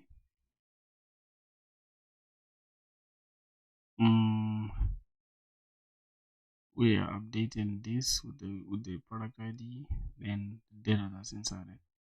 Now, oh shit. So let's say I want to specify what I want to update. Let's say I just put name, right? No value exists in scope for the short-term property name. Either declare 1 or provide an addition. Name should be name. All right. In the data, you're supposed to provide the fields you want to update, I think. All right, let's go to the product. To the fields here. That means we gotta destructure these fields, right? And yep, these are the fields we have to destructure. Let's go here. Where's the update? Okay, this is the update. Now let's say we want to take this. Now, as you can see, this is the user ID. Are we going to edit the user ID? No, we're not gonna edit the user ID. So these are the categories that we're going to edit. So we can come here and say name is name. Okay, then price is price. Then description is description. Then image URL. Oh my god. Image. Damn. URL is image URL. Then category. Yeah, it should be category. I think. Now let's try to see. Right. Let's try to see how it's gonna work. Now everything should remain the same except let's try to change this to 0. Matter of fact, let's change the name completely from smartwatch. Let's say MacBook Pro. And the price, since it's a float, we can just say we can say 99.99. Oh, this should be like this, 999.99. And the only MacBook that will never fail you. And we can have this as http://mac/apple/macbooks.com, something like that, right? Then we save this. Now let's try to update that. Let's try to send this. Send.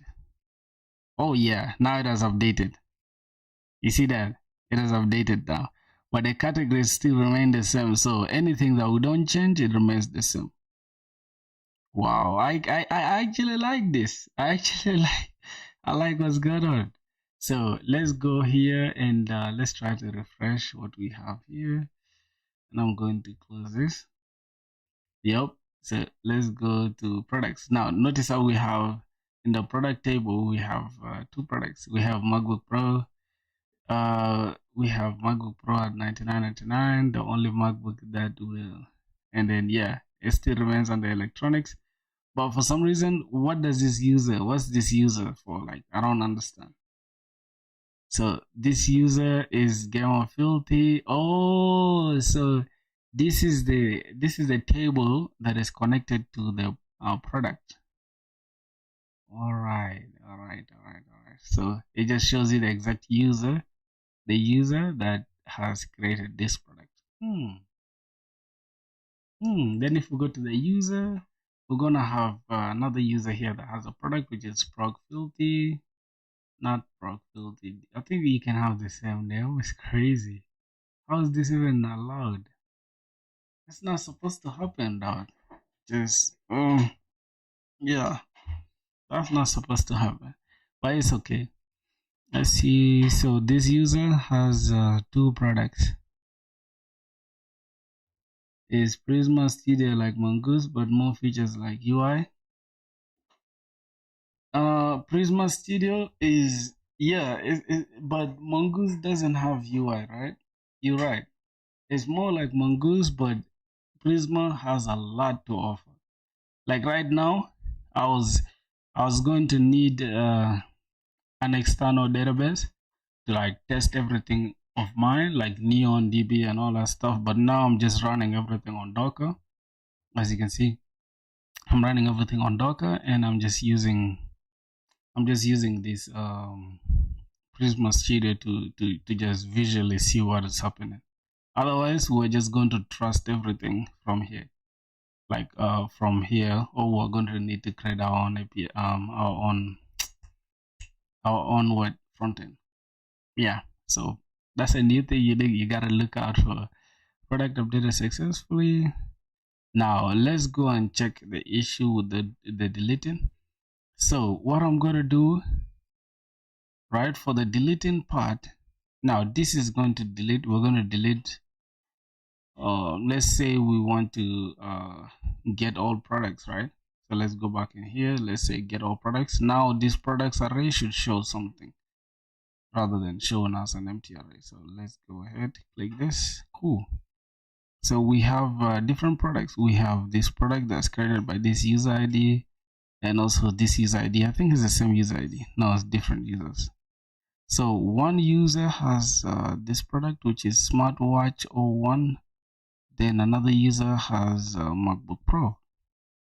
Yep, that's cool though. That's actually interesting, right?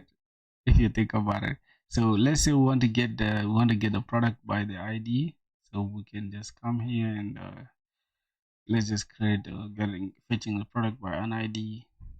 And then later we can even create featured products, right? How do we even create featured products? That's something we're gonna have to look out for. So these get all products here, we're gonna create a simple route to get a product by ID. And I don't know, what do you think? Do you think we need to go the extra mile to get a product by ID, or it's okay like this? You think we need a route to create a product by ID?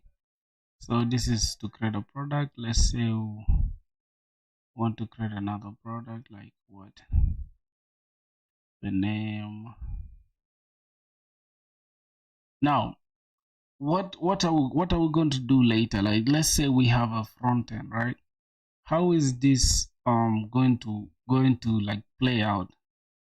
Yes, you have to. Once the user clicks on the link of a product from all a list of all products, it should open its own page with details.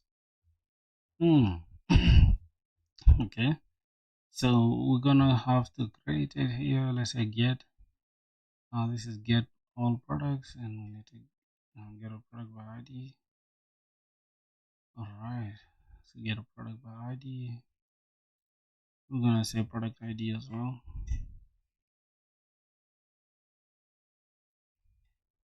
Yeah, but in my database, I just have it as ID. Do you think this is good? Think this is good? Yeah, think of Amazon. Yeah, when you click on something on Amazon, then it can take you to the product page, the details, and what the page, I mean, what the product's all about. So that's good. So we say get product by ID. I think that's good. Then we also need to we can also put like delete all products, right? But this route is only going to be is only going to be for the admin, right? The admin can delete all products. So this is not gonna need an ID. Yes, it's not necessary that user-facing programs have too much field names in the database. Okay. Okay, that's a good thing, my boy. Like I'm learning a lot from you, man. All right, let's say delete. So, my brother, you said my skill level is getting there, right? Yep, that's cool, man. Right, so we gotta come here. So we gotta deal first with the product, delete the product ID. Getting product, and we can. This is actually deleting all products, not ID. This is delete all products. So we're gonna have delete all products, and we're going to protect this route later with the admin role. All right, so let's go ahead and go to the scheme. I mean, here, let's drop this. We're gonna have our little async because we're gonna wait for the database request response. Also, you should mark you should mark which API is going to be used by who. For example, delete product can also be called by seller. They list their own products. So it should validate the user ID to the product ID. Yeah. So you see the stuff I was thinking about, right? I wanted to build the basic CRUD application first to make sure we have like the overview of what's going on. Then we can build the front end, and then later connect the front end and the back end, and then now go to like optimization and security and all this other stuff. Yeah, so I just wanted to get the basic functionality going first. All right, so try catch for deleting. We're not gonna need a lot. We're just gonna need a product ID. No, we're not gonna need a product ID. Actually, we're just gonna say const products because wait product dot delete, and then we'll leave it empty. Then yeah, we can have products deleted successfully. Then we can have this as the error message. You can just copy this same exact thing. Okay, let's copy that. Then we're gonna have to remove product ID. Not gonna need that. Not gonna need this as well. And we're just gonna change this to delete many, and that's it. Await products. We're gonna delete the products. Products deleted. All products deleted successful. Products deleted successful. All products deleted successfully. I think that should be okay. Then it shows the products that we deleted. Yeah. So let's go. This is the one for deleting products. I'm just gonna now this I don't like this naming, so this should be what post. This is for creating products. So create product create product. This is get all products.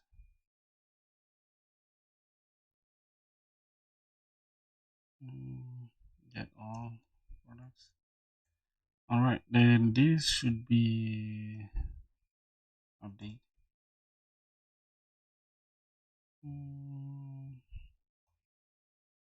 Update products. I think it should be update products by ID, right? But we all know we need ID to update the products. So good. So this is delete product by ID.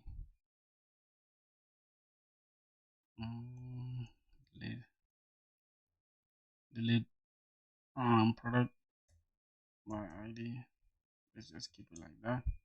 Then we can change this to delete, right? Then this is product, and we're gonna come to the body.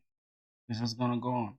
Now, how are we going to delete that? We're just gonna let the user, so it shows us the signed user. And yeah, this is it. Then which ID are we gonna use? The product ID, right? Okay.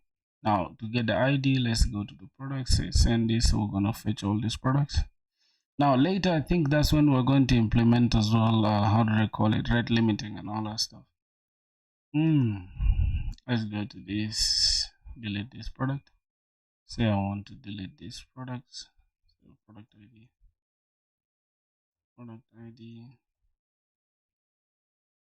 All right, now let's say I want to delete this product. Say boom.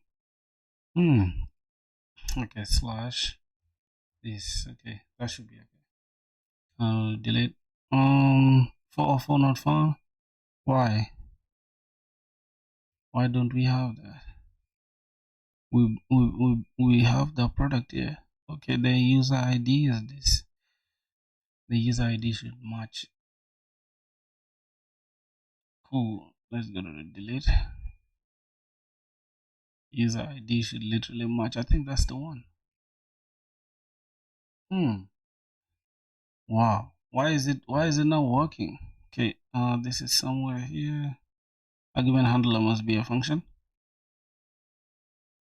Wait, where do we have a problem? Argument handler must be a function. Where? Oh, I think it's here. I'll get product by ID. What are you learning right now?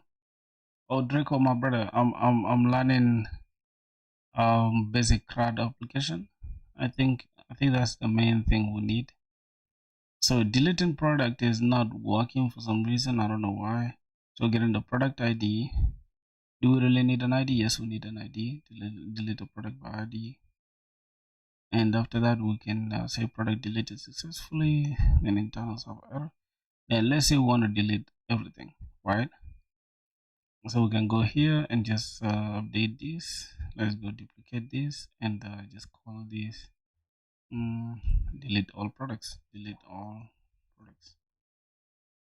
Then we're not gonna need the ID really. We just gonna, once we hit this, let's go back here, check the route. Once we hit the delete all products. Wait, the last overhead, this argument. What's going on here? Dot delete product. Yep. Now this is dot get. We didn't actually create this. We didn't create that, so we gotta go create this. Get product by ID. Let's just create that real quick. Wow, you've gotten so good at coding in JavaScript. Last time I saw, I'm so good now. Are you sure? I don't even be seeing myself like I know how to code, right? Okay, create a product, get our products, and then we can just bam, create this, and async request response. Oh my god, the type is request, response, type is response. We're gonna need this comma. Alright, then getting product by ID, we just gotta come here and say cons. We say product ID. I think it's the same, it's nearly the same. We just gotta destructure product ID. Yep, we're gonna destructure product ID from the request body. So request the body. You said, do you have any tips to say motivated to code a lot more? Because I only learn coding here and there. Motivation. I don't know about like the motivation part, but I would say the tips is like this. Just get something that you think is easy for you to work on, and then just start working on it. Like for example, what I'm doing right now, the e-commerce store, like a lot of people would frown on it and say, "Oh, this is not good. Like, is average, is all that." But I promise you, once you get hands on, and start working on it, you'll realize there's more to it than just the basic thing that most people know. So I don't really think it's a bad idea to like start small. So I'd say pick something like an idea, just go to ChatGPT, say, hey, give me like five projects that I can work on, and they should have increasing complexity, like from beginner, you can even say from intermediate to at least somehow advanced, where I can test my knowledge and see how far, or what I've learned or what I need to learn. So after that, you can start working on any of those projects. Once you face roadblocks or you find errors, then you can just go ahead and just research. Like I feel like do not be watching tutorials. That is the worst thing that can happen to you, right? Is if you just get stuck watching tutorials. And I know that for sure because at some point, like before, because I was like maybe coding for like 4 months or something. I think on my second month, and yeah, my second month was the worst because I was just watching tutorials nonstop, and I wasn't getting a thing.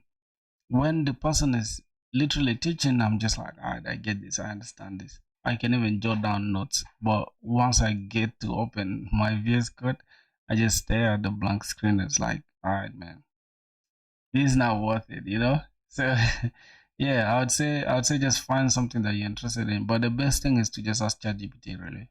It will always give you good ideas.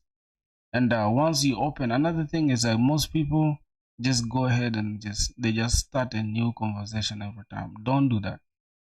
ChatGPT is not the best for this. You can try Cloud Code, but this is better actually. For like the free version is also good. So you can just always just keep like inside the tabs. You just create a new chat and talk to this chat. Use it every single day. The same chat. That is intermediate code.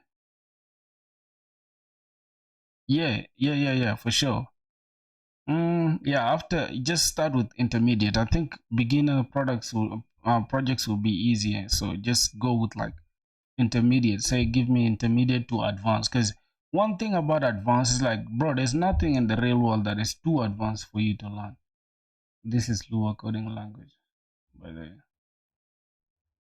What is Lua coding language? I don't know. I don't know what that means. Looks at product ID from the request body. Looks at gone.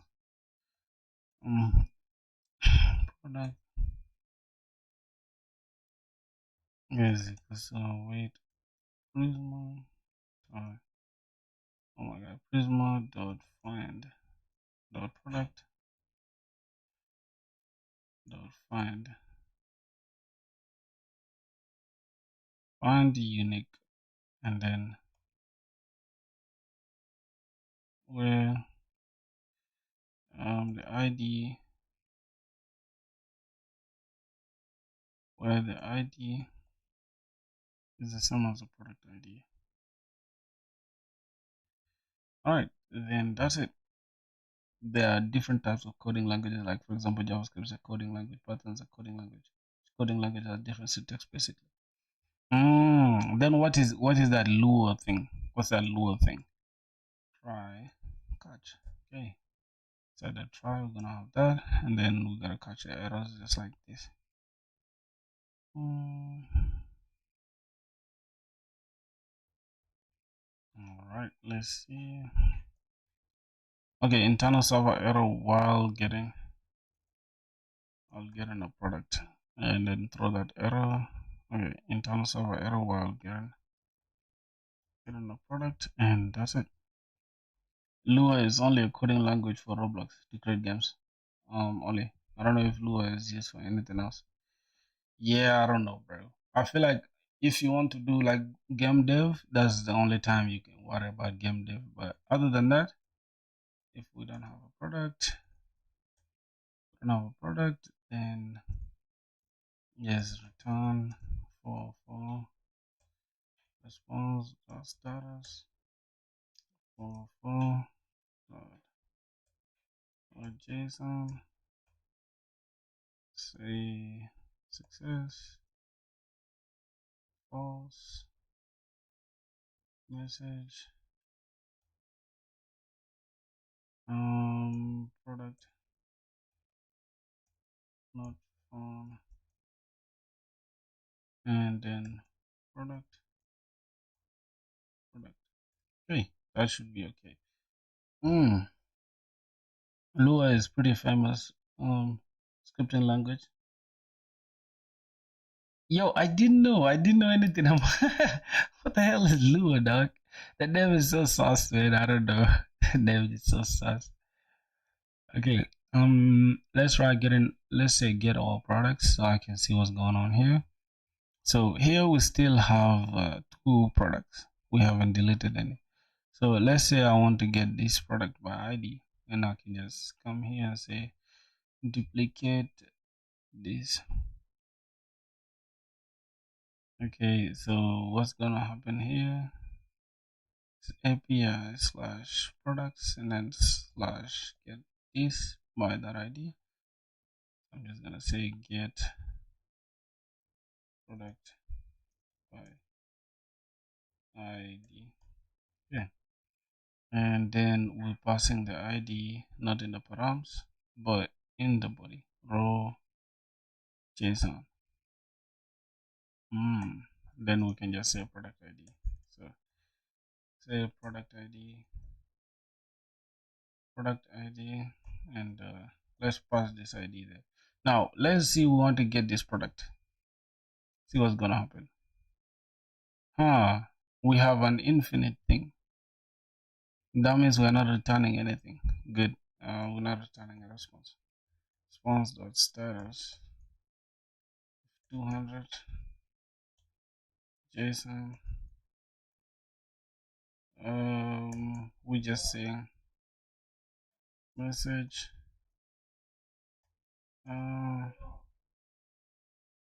fresh.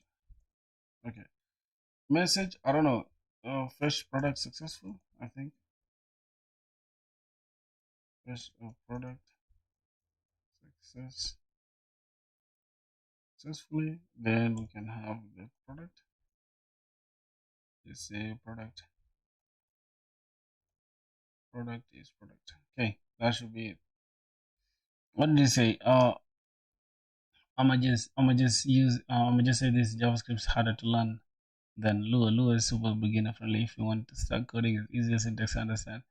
JS is also very easy. Being easy is one of the main reasons why JS is famous. See, let me tell you, people like some friends of mine who know Python, right? And they tell me every day that, bro, if only I knew JavaScript like you, I'll be better. I'm like, bro, I even admire your Python skills. If only I knew Python. It's actually crazy. So from what I get, right, since we don't have protected routes and stuff, we don't really need this user ID thing. Like, let's say we want to delete this product, right? We shouldn't really care if we have an ID or not. So let's say delete. It's still 404 not found. So we're gonna have to check that out. But for now, as you can see, the getting product thing works, right? This is fetched the product successfully, and the product is here, and it's MacBook and all that stuff. So I think that is it, unless I'm tripping. Product, and then this is the product, right? I don't know why people say Python is hard, but me, I look at Python like it's the easiest language. Dog. Okay, let's say we delete these cookies. What's gonna happen? Let's get rid of body. Okay, this is to what? It's to get all products. Why do we need this if we're getting all products? Do we need anything in the body? Nope. I think we don't need anything in the body. Let's say, yep, don't need anything in the body for getting all products. Okay, let's save that. Okay, so what else? We have the product ID, getting a product ID, creating product. Let's say we want to create another product. So without the user ID, we shall not be able to create a product. That is correct. So let's say we want to create, let's say iPhone 14 Pro Max. Right, iPhone 14 Pro Max. The price is $1,200. User ID can be the same user. Then we can have this URL http/iPhone. Yep, it's supposed to be http/. Okay, let's just keep it like that. Let's just say /apple/iphone.com, and the category is still the only iPhone that that that you that you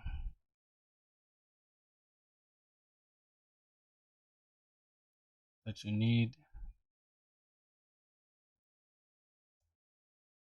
need in 2025. Okay, something like that.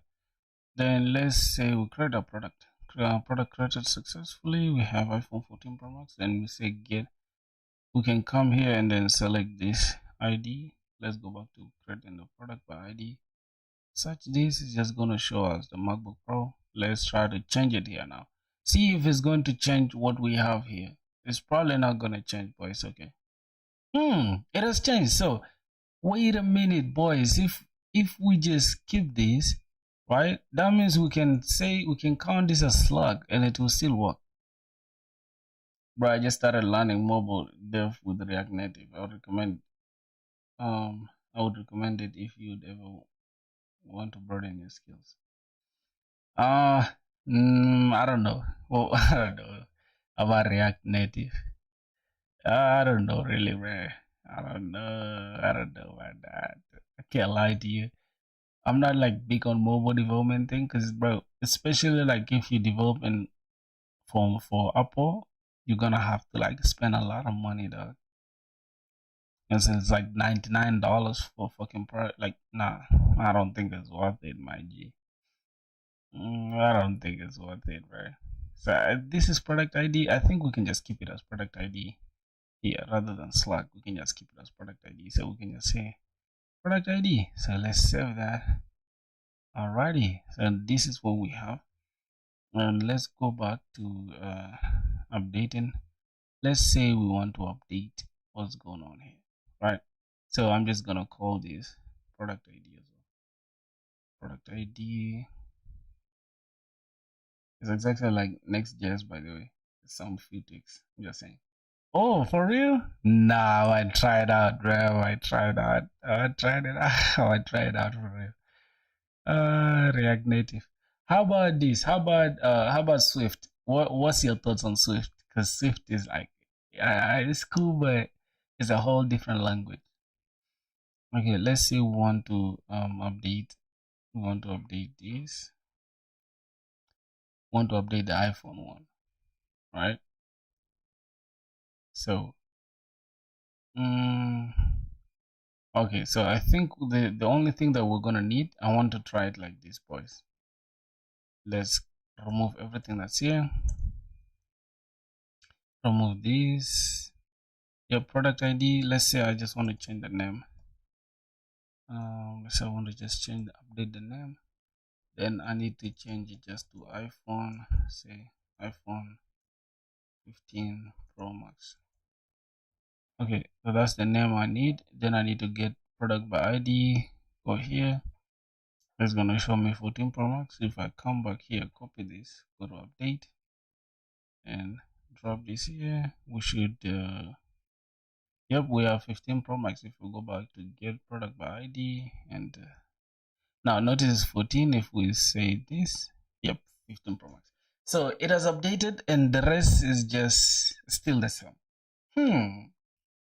Nah, bro, nah. This backend thing is just so good, dog. Like backend dev is the best. Like I'm sorry, bro. If you guys want to stick to frontend, yeah, I can stick to frontend, right? But like backend dev is just so good.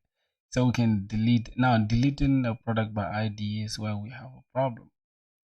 Because let me go ahead and see what my issue is. So getting product, this is okay. Now deleting all products should work like in a theoretical way. Products away, delete many. So this should work actually. But I don't want to delete all products for now. Let me say I want to get all products. Let's search.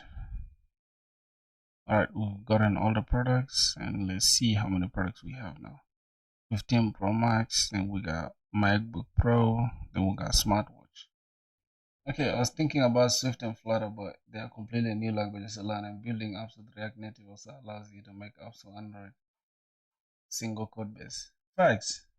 Not web though. Not web. Not you cannot make web apps with React Native. I think you only can make iOS and Android, which is cool though. The thing is like this. Let's say you want to deploy it on Android's Play Store. You need $25, right? I think I might consider that for sure. Okay, no worries. Let's go ahead and see. So deleting users works. Just accept deleting user by ID is working for not for. So let's try to debug that. Delete product. Request body. That's the only thing we need. It's telling us 404 not found. So I don't know. Is for some reason. Okay. 404 not found because we need to keep this as products just like this. Then we need to say product ID. So product. Let's just keep it like that. Product ID, then say good. Product deleted successfully. So that is really it. I think if we say delete all, it should delete everything. Now we've deleted this, but from this user. So let's go ahead and search everything. Let's see, we have two products. We have iPhone 15 Pro Max and MacBook Pro. Cool. So if I go ahead and delete everything, let's go here and just this should be like this. Delete everything. False internal server error while deleting a product. Why do we have that? We suggest remove the current to consolidate your .env files.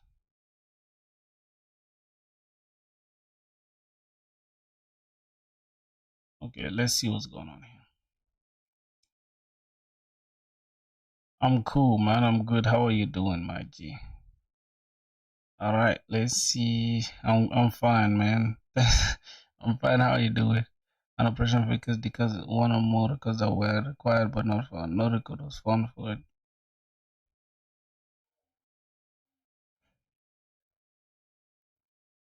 Wait. So I for some reason I what's the operation depends. What's going on here? Try because wait cons products because of product or delete. I think it should be delete many, not delete really. Oh god. For deleting everything, it should be delete many. Yeah, that's what we have. Delete many. Huh. Wait. Let me just close this for a sec. Fun div. Let's see. I think it should be product ID. I don't know.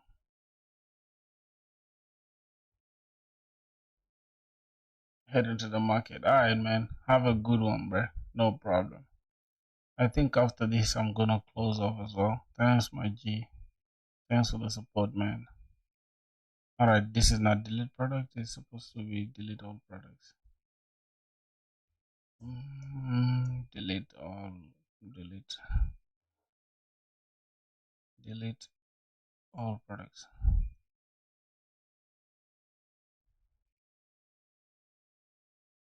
This should be delete all products.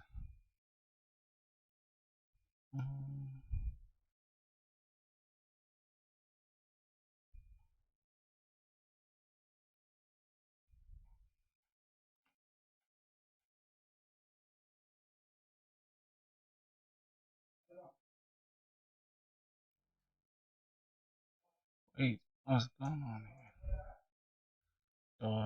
delete all products.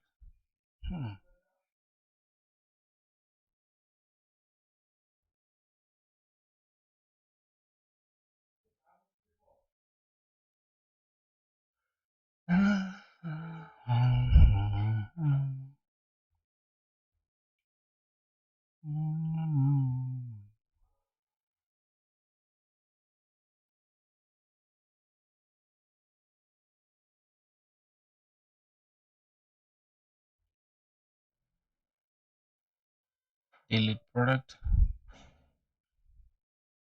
delete all products.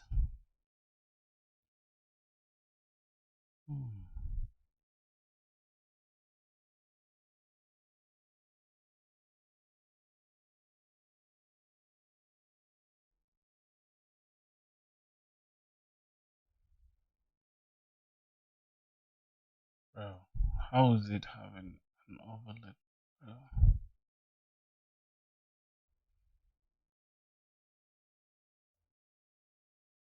Product controller, product, delete all products.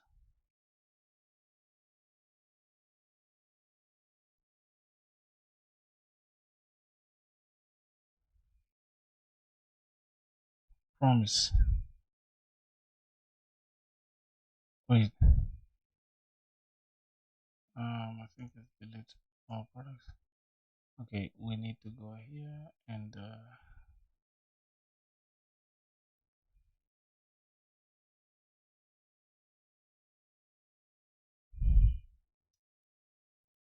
oh,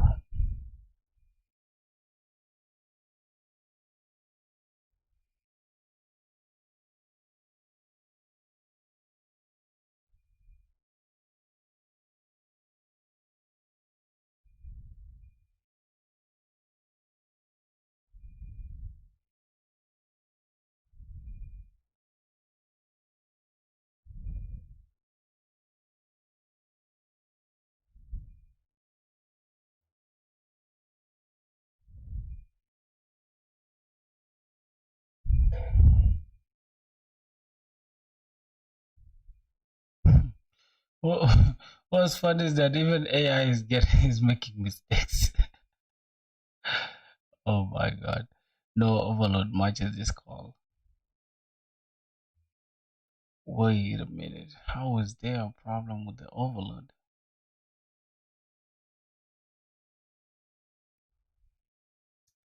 Okay, let me just take this try and catch block. Let me cut this off. Let's see what's going on. Delete all products. So, delete all products. Robert does not exist on type this. Okay, now let's just try to create it without any problems. Let's go back. Say delete all products. Facing.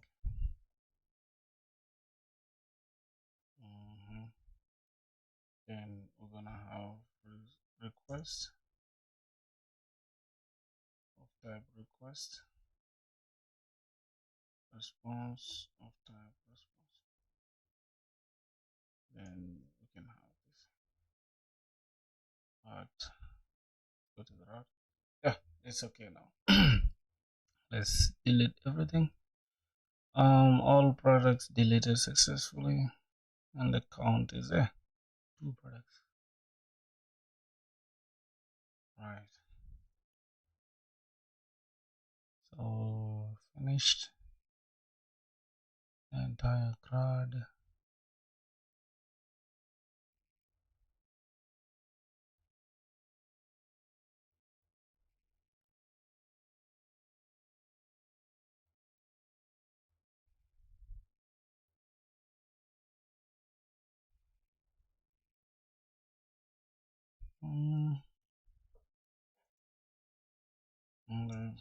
The entire CRUD version for products control. Okay, that is it. Push that. Should be okay. Let's refresh this. We shouldn't be seeing any product now. Empty session. We're gonna have to delete every single session, select everything, delete records, account,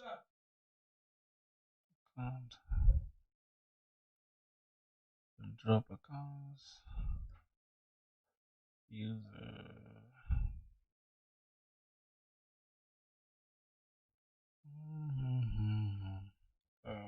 Yep, everything is clear now. It's good.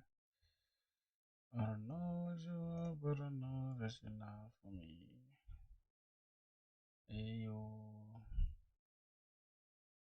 Okay. Oh my god.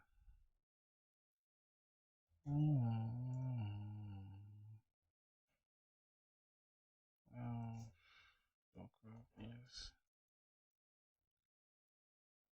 Oh my god.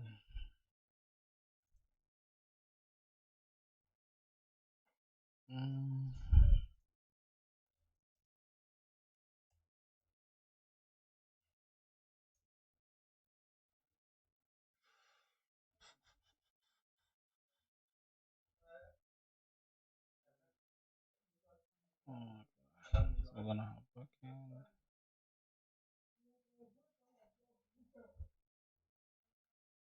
Run your collection to say requests sequentially and get all test results in one place. This is crazy.